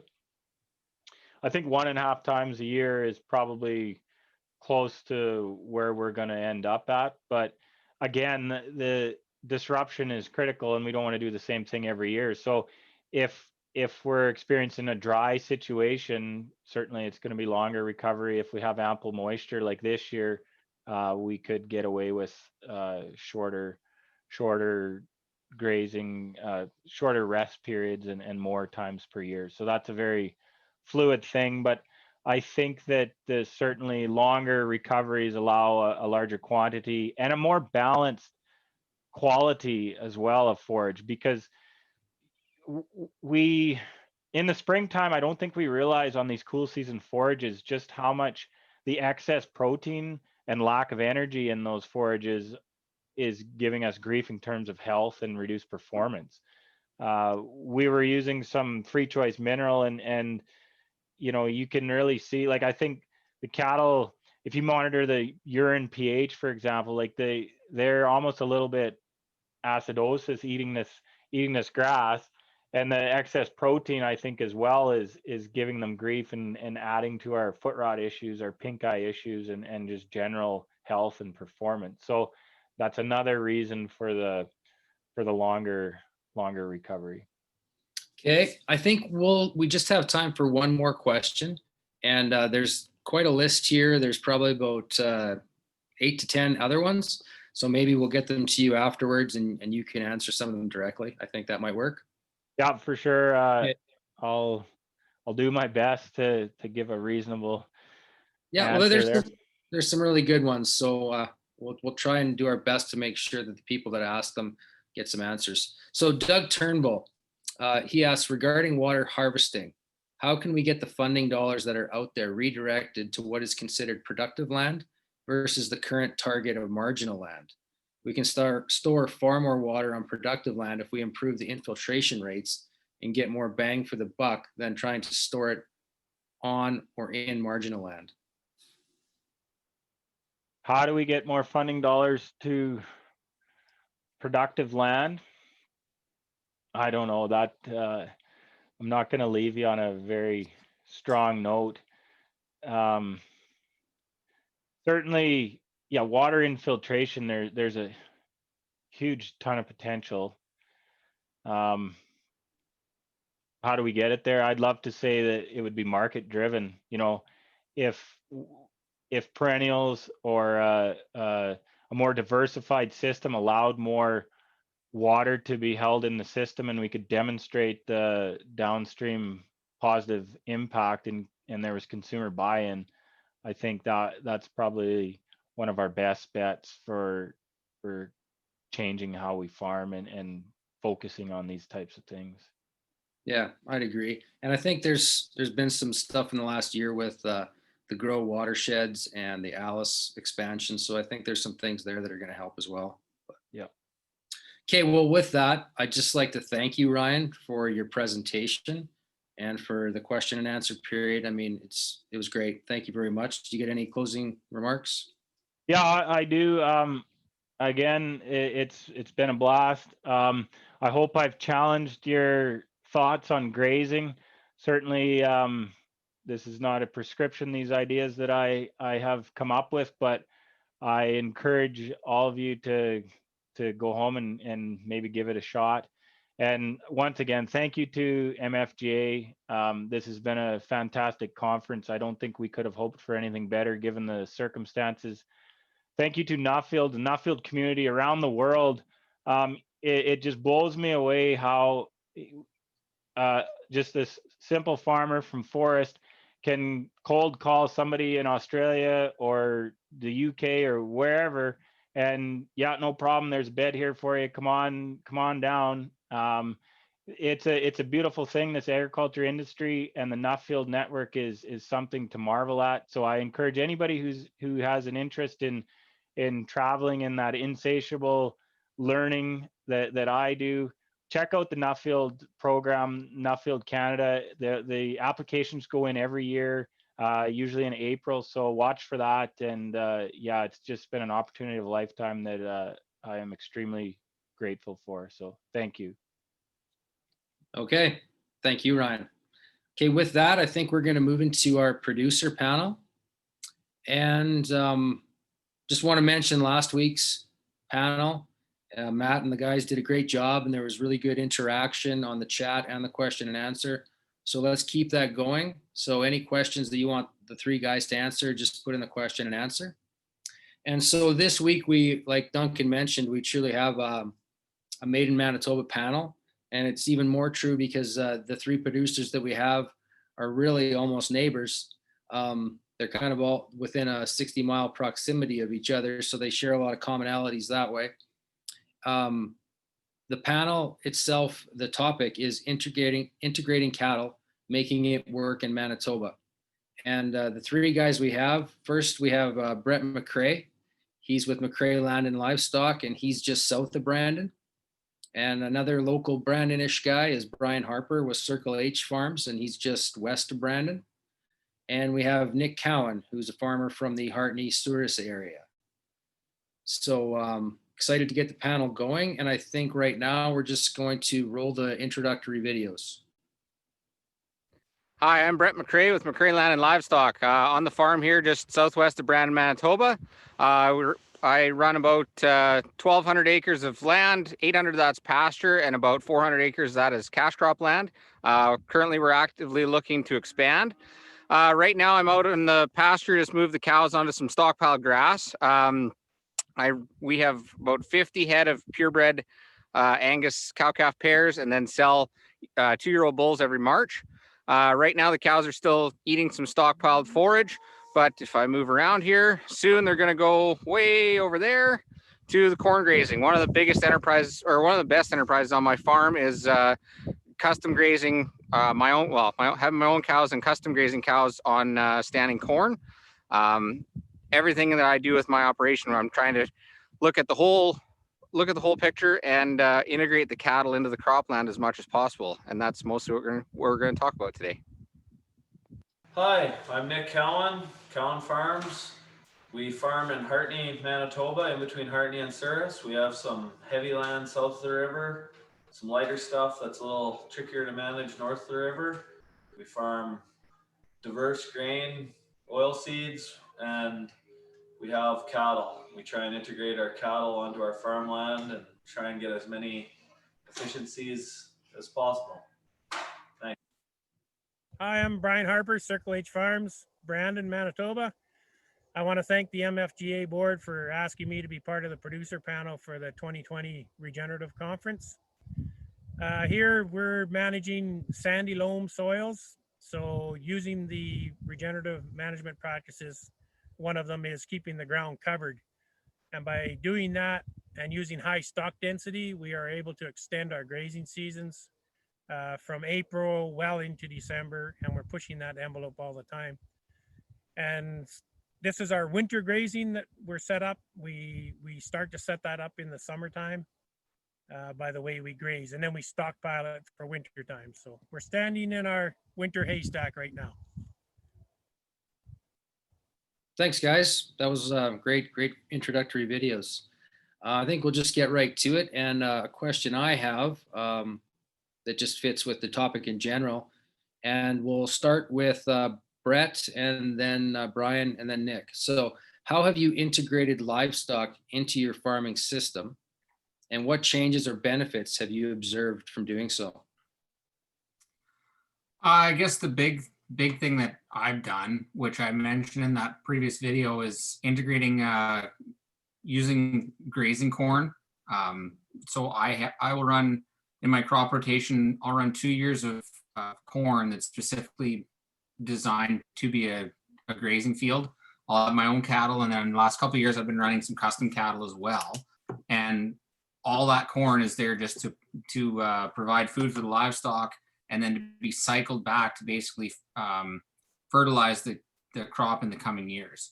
I've also I use forage crops as much as possible. For the past few years, I've been growing some forage grasses for seed production, and then there's a lot of aftermath grazing we can do there as well. Almost all of my farm is set up so that strip grazing is really easy to integrate. I use a lot of parallel corridors on the farm that I can easily get fed stuff down fairly quickly, so I can strip graze in as little as half an acre at a time if I want to. That's been the big thing, is just looking at the whole crop rotation and pasture rotation as one, and seeing where are we lacking forage, and where can the crop system make up for it, or the pasture system make up for it, and letting everything work together. Okay, Brian? I guess the integration of the livestock happened for me probably back about 2002 or so. We used to try and grow some crops, and it seemed like I was always fighting what wanted to grow, and that was grass. And I figured we had the livestock here, we're not going to fight any longer. So we just started sowing everything down, and we've been 100% perennial since about 2002. And on those light spots and the hilltops, as Brett said, that's where we do our bale grazing, trying to build up the soil in those weaker areas for our winter programs. But I guess that's all. We didn't have much integration to do because I didn't grow up as a cropper, and so I didn't have a lot of those bad habits. Okay, Nick, go ahead. Yeah, we pretty much we started with about 10 cows, and we up to about 400, 450 now. And where we integrate them into the grain land is mostly with cover crops. And while it helped our crop rotation, giving us the option to grow some perennial pastures, but mostly corn, and also cover crops. Pretty much all of our winter wheat or fall rye, we sow a cover crop and try and get the cattle out there after, and just try and, I guess, bring them home on pasture and keep them out on the grain land as long as we can. And on some years with the corn stalks, after we wean them, we can keep them all the way to March out on the grain land. So that's been, I guess, where we integrated the livestock on the grain. Okay, thanks guys. Got a specific question here. Doug Turnbull asked Brett, just on the corn topic, what is your net profit on custom grazing corn? I know you're a numbers guy, so this will be just like that for you. I just looked it up. Last year on both my cornfields, it was over on a gross margin basis. So just looking at direct costs, no overheads. We're looking at, I was over $300 an acre return on it as gross margin. Last year, it was definitely my highest margin crop in the cropping system. Part of that was last year was the best corn I've ever grown in probably our farm's history. This year, it's not going to be quite as good just because the corn crop isn't quite as good, but it's definitely one of the higher margin crops in the operation. Okay, thank you. Okay, we have another specific question. This one's for Brian, and then maybe each of you can touch on this if you're using these techniques as well. But Lynn Grant asks, have you tracked your bricks measurement? And if so, what techniques have you found useful in raising your bricks? And maybe for some of those people that don't know, you could probably explain it best what bricks actually is. So maybe just do that. Oh, okay. Bricks is just a measure of soluble carbohydrates or sugars in the plants. And to increase them, you maximize photosynthesis. So you need as big of a solar panel as you can get. So keeping the plants green and growing for as long as you can throughout the year will increase your bricks. And we've seen our bricks go up. When we started into the more of the density grazing, we were probably in the area of 8. I used to get excited about 10 bricks. Quite often now we'll break 20 most of the year. Okay, do either Brett or Nick want to make a comment on that? No, I haven't checked my bricks. I should, I guess. No comment. Okay, Brett. I've looked at it a little bit, not a lot. We're doing a little more of that now. I've one field that's in the General Mills Regenerative Ag Pilot Program. And when the Understanding Ag guys are out, they always have the bricks meter out. So we pay a little bit of attention to it there, but definitely not to the extent that Brian's done. Okay. I should say too, Aaron, if I can jump in there again. Yeah, go ahead. You'll find that you'll get higher bricks as the plants get more mature as well. So into that flowering stage. You used to think it had to be lush and regrowth, but I found it usually higher in the more mature plants. Okay, thank you. A specific question to Brett as well on corn. How do you, this is from Yvonne Lawley, how do you transition from corn grazing to the next crop? And how much corn residue is left, and how do you prepare for seeding the next spring? Seed into it. This year is the first year that I really did it with 100% no-till. We seeded canola into the corn in the one field of corn stalks. Just 1890 disc drill. The cows come off it in February. We sprayed it, we seeded it, and it grew fairly well. I was very impressed with the job that drill did. On the other piece where we've done corn on corn, like with a corn planter, if you have a corn planter properly set up, it should work just fine. That's easy. The grain drill side, it's a little bit more challenging. I definitely don't have all the answers yet, but I think we're going to learn. It's not as much of a problem as I initially thought it would be. The cows are cycling a lot of that corn. Like they're probably taking 80 to 90% of that corn and turning it into manure. So there's a lot less residue than, say, compared to a grain field. The other big thing I've learned is you have to take those cows off before breakup. If they're there past, the middle of March, it's a mud hole. Yeah, fair enough. Thank you. Okay. It's a question from Matt Van Steelant. do you think we can eliminate seed treatment on these annual cropping acres where we are using the integrated livestock to build a healthy soil? Maybe we'll start with Nick on that one. Yeah, I've gone back and forth on seed treatment. I try not to use it as much as possible, but I've also had some situations with cutworms and different things where I've had to spray, to kind of an emergency spray. And I think my feeling is treatments aren't, I don't think, they're not great, but spraying's not good either. So we try and use them. We don't just blanket use them. We avoid them if we can. But like with our corn now, we did get like naked bare corn seed, and just being hybrid corn being so expensive, we're treating it with Lumivia now, which is for cutworms. Cutworms is an issue with us, and I don't know if we need to or not, but like wheat and any type of cereals or peas or soybeans, I don't use any treatment.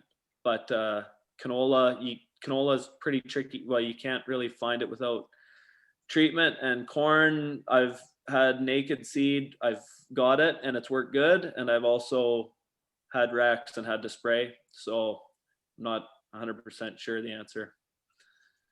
Okay, thanks. Brian or Brett, you want to make a comment there? Much of the same results on my farm. I've had some bare seed go into the ground with very little issues. Not saying I never will have any, but I think some of the seed treatments out there are a little bit oversold. If you're gonna try it, don't try the whole farm though. Like try 20 acres or half the field or whatever. Definitely, we need to do more replicated strip trials. We have the technology now to do more of that a lot easier than we used to. It needs to get done, and we need to get on-farm data to really, so we can come back here next winter and talk about, okay, what did we learn? Okay, thanks, Brian. You don't annual crop, but you. Yeah, I haven't done much seed, so no input there. Okay, thanks. All right, we have a question from Lynn Grant, specifically to Nick. She asks, what species of cover crops do you seed after your winter wheat? What seeding rate and seeding dates? Well, the seeding date is as soon as possible, because we're like in Manitoba, we don't have a whole lot of growing season. So if we're, in a perfect world, you'd combine your winter wheat August 1st, I guess, and have your cover crop seeded August 2nd.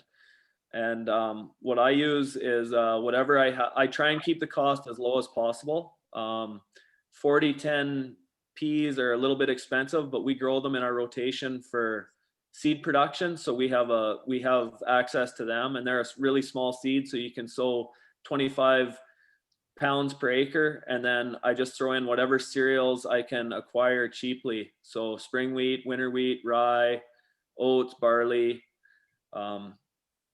And I just I just try and keep the cost as low as possible.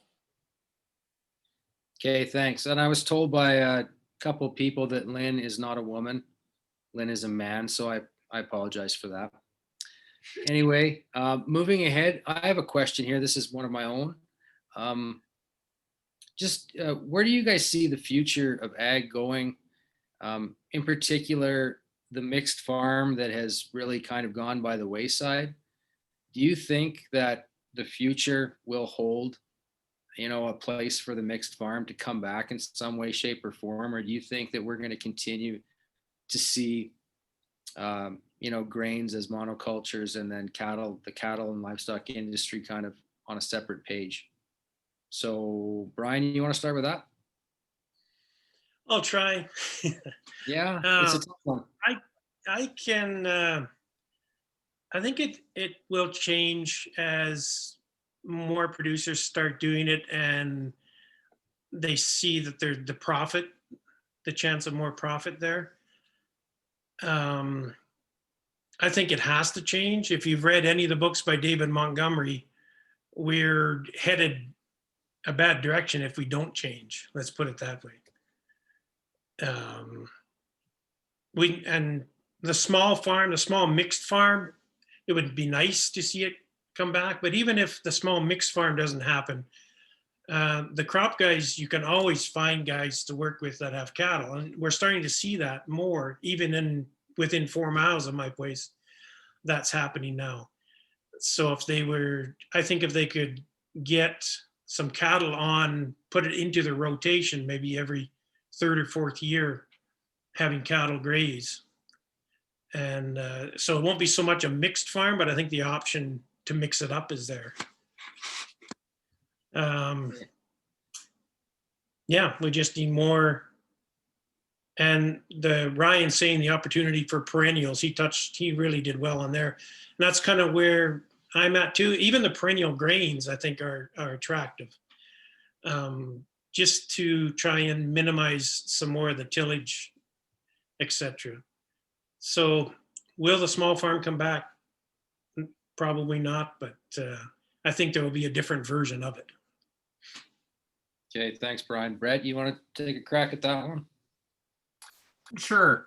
I think regenerative agriculture is going to be the way of the future, but it's not going to happen overnight. And I think Brian kind of touched on this a little bit already, but if we want regenerative agriculture to happen on more of a big scale, we have to outcompete them. If we're making more money than our conventional neighbors, we're going to, you're going to see more and more regenerative agriculture broad scale. As far as the small mixed farm, I don't think we're going to see it go back to what it was, but I do see a lot of potential for partnerships where, on one side of the road's a grain farmer and the other side of the road's a cattle farmer, and they work together to, share some resources, get the livestock integrated on the cropland, and they can both farm at scale, but work together and have the synergy that way. Yeah, I would agree, and I really hope that more of that does happen. How, I'm not really sure, but I sincerely hope it does. Nick, do you want to add to that? Well, I think, like, in my opinion, if you go to the weaker land, or I'm kind of right on edge of if you go west and you try and just grain farm that without cattle, I can't see that. The cattle are a huge benefit on the less productive land, and then the flip side is, I think if you go to the Red River Valley, I don't think you're going to see a lot of people getting into cattle, just because on the real good productive land that it's less easier money, I'd say, grain farming. So I think it would be good for all of our communities. The more livestock, I think livestock is kind of the answer to rejuvenate these small towns and stuff, because the grain farms are getting bigger, and the livestock, you just need more people, or you need more people to do the work. There's just a lot more work, and it's good for the community. So I don't actually know. I don't know. My opinion is you're gonna probably not see it as fast as we should, unfortunately. Yeah, it's a tough one. Yeah. Thanks, guys. So we got a couple more questions we'll burn through here. So try and keep your answers fairly brief so we can get them in. May Elsinger asks, how much do you rely on expensive soil tests to determine how well your soil health is improving? Would you suggest other indicators to look at? Nick, go ahead. I just do a couple a year soil tests, and I don't put much stock into it telling me whether my soil is healthy. Brian?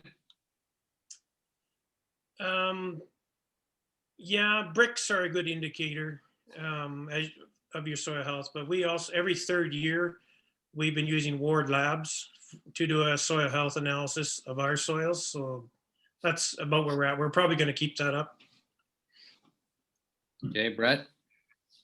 I don't so much do the pasture ground every year. I do it periodically, but on the grain fields, every year gets a soil test. The last 2 years, I've switched to regenerative ag labs or Ward Labs, the Haney soil test.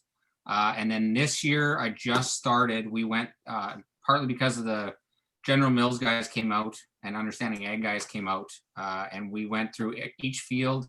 We used a pedrometer, basically testing the compaction of the soil. We took the conventional soil tests and we did a water infiltration test on each field, along with taking pictures, looking across the landscape and down into the landscape. It was a big day, but I think all three of us, we really learned a lot about our soil. There was some big surprises. The one spot we thought wasn't going to be a great field, and it just sucked down water like we couldn't believe it. It was pretty neat. So it's a big commitment, but we've started that process now. Okay, thanks. Okay, Larry Wagner asks, I think this is would each of the panel members' cattle genetics adopt to Ryan's Total Graze program? How will you source better genetics?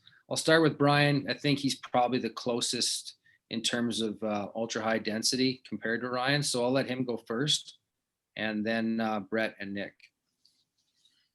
I was going to say, yeah, it's ours would work in Ryan's. We've been doing much the same. I might have a little bit of head start on the density part on Ryan, maybe not to the effect of the total grazing until this year, where we were actually doing the same type of program as Ryan this year. So yeah, I know my genetics would fit into Ryan's place.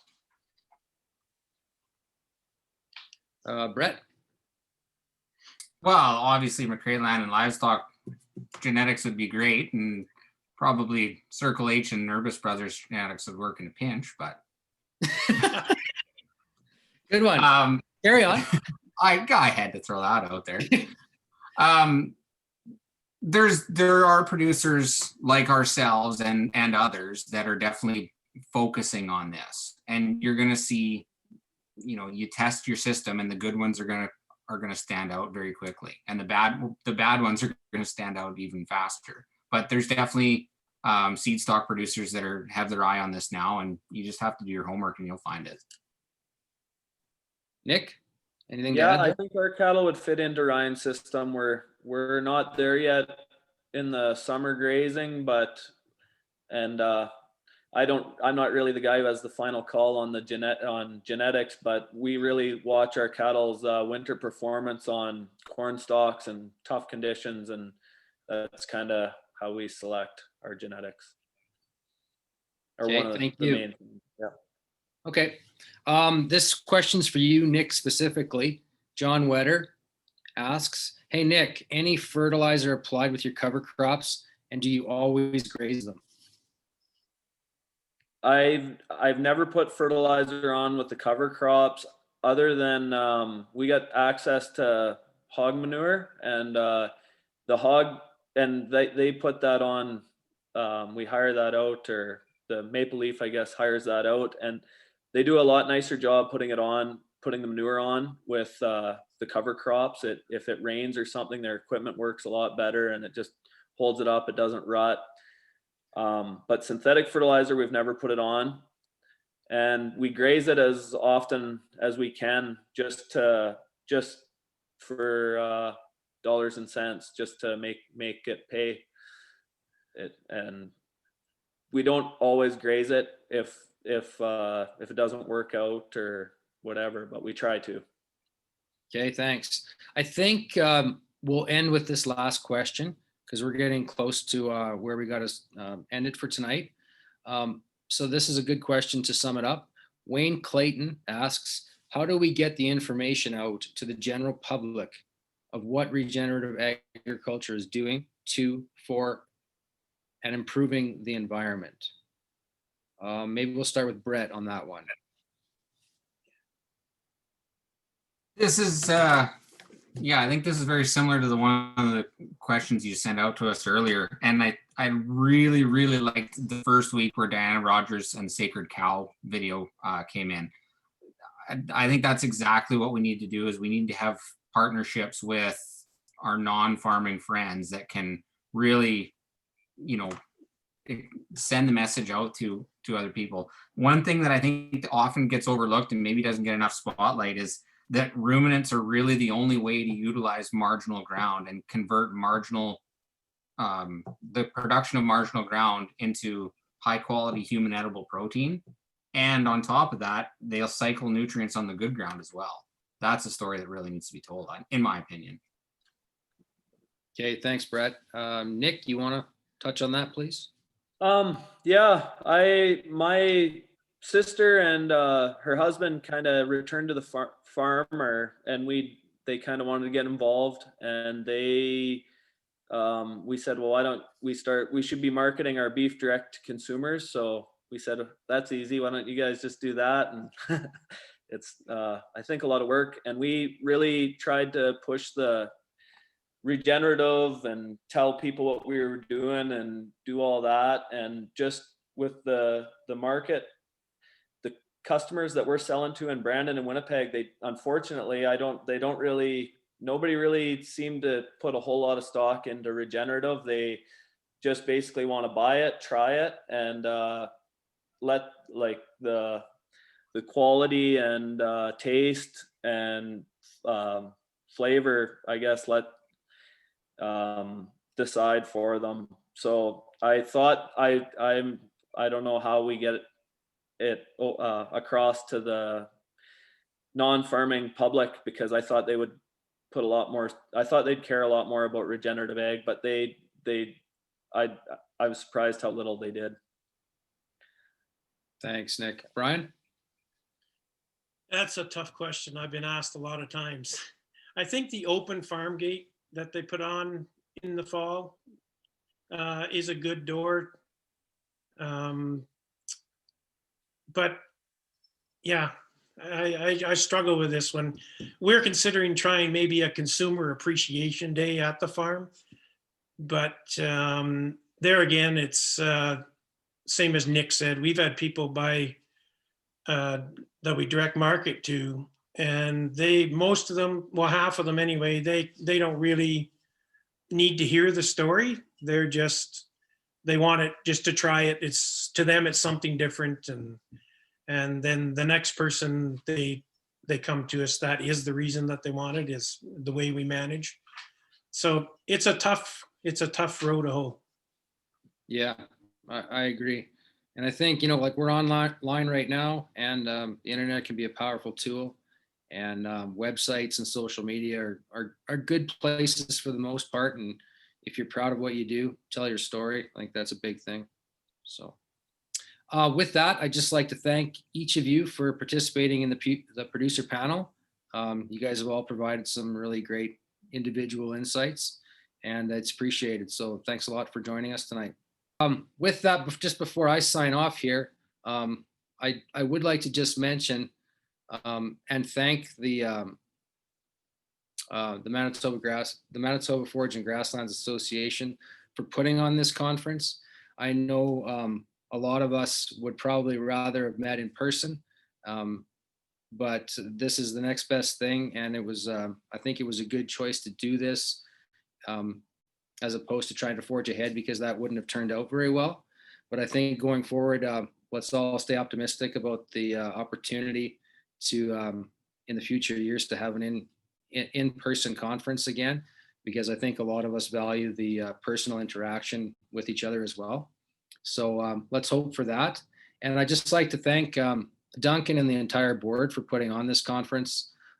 It's just been excellent, and it's a lot of effort, Duncan and Ryan specifically, but the committee, the Regenerative Conference Committee, and the entire board. So I'd just like to thank everybody.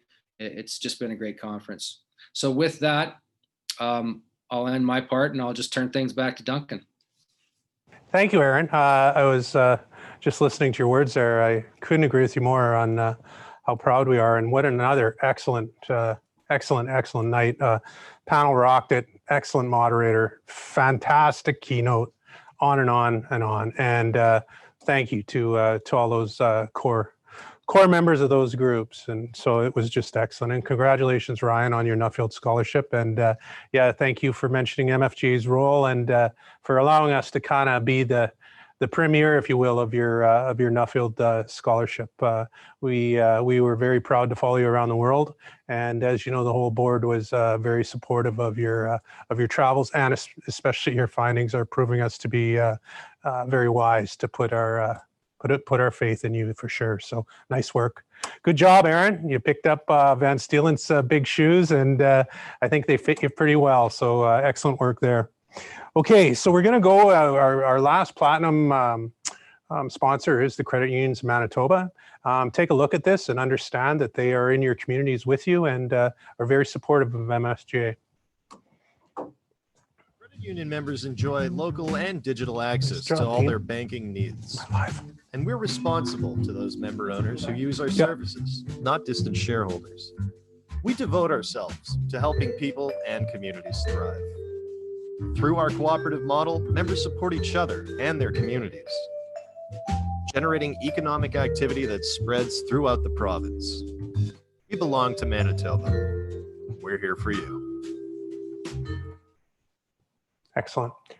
Okay, now, as you know, if you have been following our conference, this is our 4th conference. We featured a number of what we call Made in Manitoba Minutes. They are people that we partner with. They're people we might be aware of that we're very proud of their work, but their work has a direct connection back to you as producers. This next one, we're going to run 2 Made in Manitoba Minutes. The first one, very proud, especially hearing some of Brian Harper's comments on perennial crops and their potential. This first one is from Emma McGow at University of Manitoba on with Doug Catani. So we'll roll that and follow that up with an excellent video by Manitoba Beef and Forages Initiatives. Hello, my name is Doug Catani and I'm a perennial crop breeder at the University of Manitoba. I would like to talk to you today about a project we have where we are attempting to use a perennial grain as both a grain crop and a forage crop in the same growth year. The crop is intermediate wheatgrass, which is a cool season herbaceous perennial grass that has been primarily used as a forage grass in Western Canada. It is now being developed as a perennial grain crop for this region. Selection for adaptation has been made and agronomic requirements are being investigated to make it an option for both grain and forage for producers. As it is a herbaceous perennial, the regrowth after the grain harvest, while it provides for the next year's grain yield potential, becomes a forage source once winter begins to set in. This herbage will only be sloughed off by the plant over winter, and regrowth will begin from buds the following spring. The post-harvest regrowth is almost entirely of leaf material, and as such, it is a good feed source. Grazing of this material can both extend the grazing season and also puts nutrients back into the system, which will help sustain grain yields and make the system more sustainable.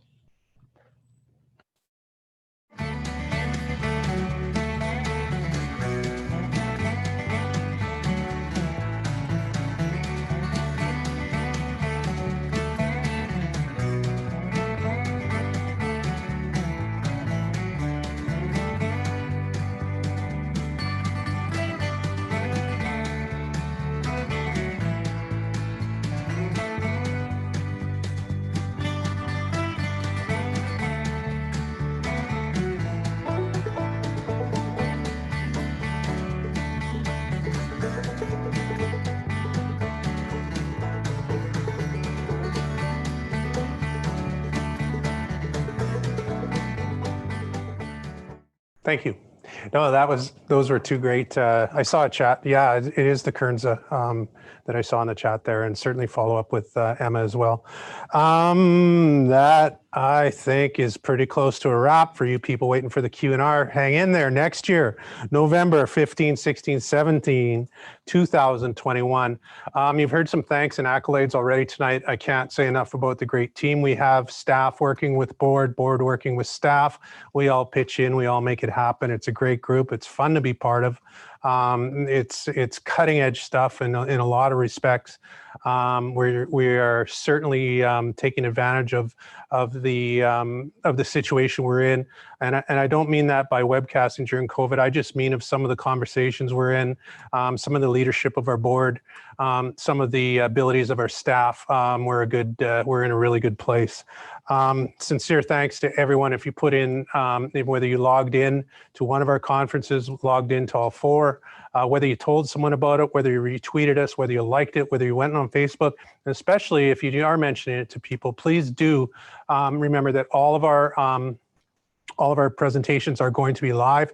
The last couple of days the last couple of times they're up the very next day. We'll make sure that we post it on social media. I want to give a special tip of the cap to Howling Pro.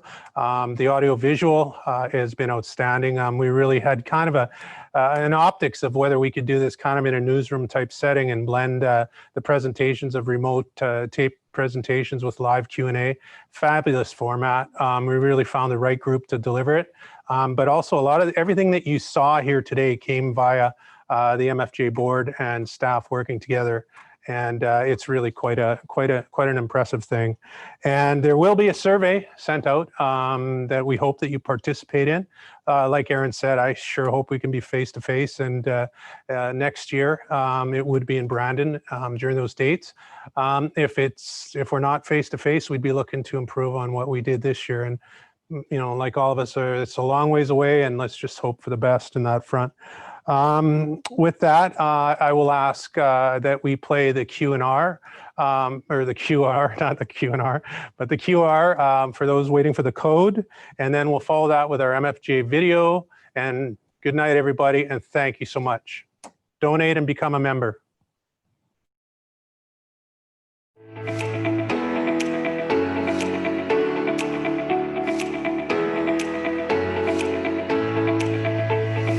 Regenerative agriculture to me is leaving the land better than you got it, improving soil health, improving our lifestyle.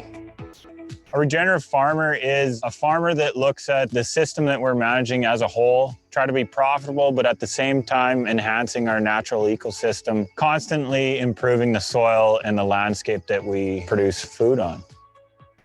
Regenerative agriculture is a management mindset, farming and ranching more in tune with nature and nature's processes, being less reliant on external inputs, improving the soil health. If you have healthy soil, you have healthy plants, you have healthy animals, which in turn changes into healthy humans. Healthy soil is important to the success of our ranch because you can grow better crops. Your animals are healthier, way better water infiltration. If we've got excessive moisture, the water goes down into the land and is stored in the land, doesn't run off. And then in the dry times, the water's still available for the plants because it's stored in the soils. The future is looking good for our ranch. The soil is getting better instead of worse. Our organic matters are really going up in the soil. We're making nutrient-dense food for our livestock and the people that eat it. It's just kind of a win-win situation. When I started farming, I graduated from the University of Manitoba with a Bachelor of Science in Agriculture. Came home to the farm doing things pretty standard, lots of fertilizer, big yields. We were struggling with the profit. That led me to look for a more low risk, more resilient type system. We could start to see the potential to integrate livestock with the grain farm. As we were spending less money on synthetic inputs, there becomes more margin that we can keep in our pocket. The train really has left the station for regenerative agriculture. There's no looking back. And now, best of all, consumers are figuring out that there is this thing called regenerative agriculture, that they can seek out products that are produced regeneratively, and they can put their consumer dollars to work building more resilient farming systems. Regenerative agriculture has made our ranch more viable, mostly by extending our grazing season. We have a lot less days on feed than what you would consider average. When you can increase the production of the soil naturally, you don't really need to necessarily go out and buy more high-priced land. If you can double your efficiency on that land. Grasslands, you're not doing them any favors by leaving them dormant. You get animals in there and they get everything moving and cycling through the soil again. Regenerative agriculture makes you assess what you have available on your land. Whether you have rough course land or good crop land, you have to look at what's available. You have to have a long-term picture of what you want on it. Once you have that picture in your mind, you have a goal to go to. If you don't have that goal, you don't have anything to work towards. I am very proud of MFGA for what we've accomplished in the last 5 years. We have a strong membership, we now have a voice, and we are talking to producers on a grassroots level. We don't care if you have cattle or you're a grain farmer or just forage. We will talk to everybody trying to improve your bottom line. If another farmer rancher is thinking of regenerative agriculture, I would say definitely go for it. You can cut down on your inputs, grow as good a crops as you were before, if not more. You can cut down on fungicides, pesticides, commercial fertilizer, and basically improve your bottom line. And that's all that matters is your bottom line.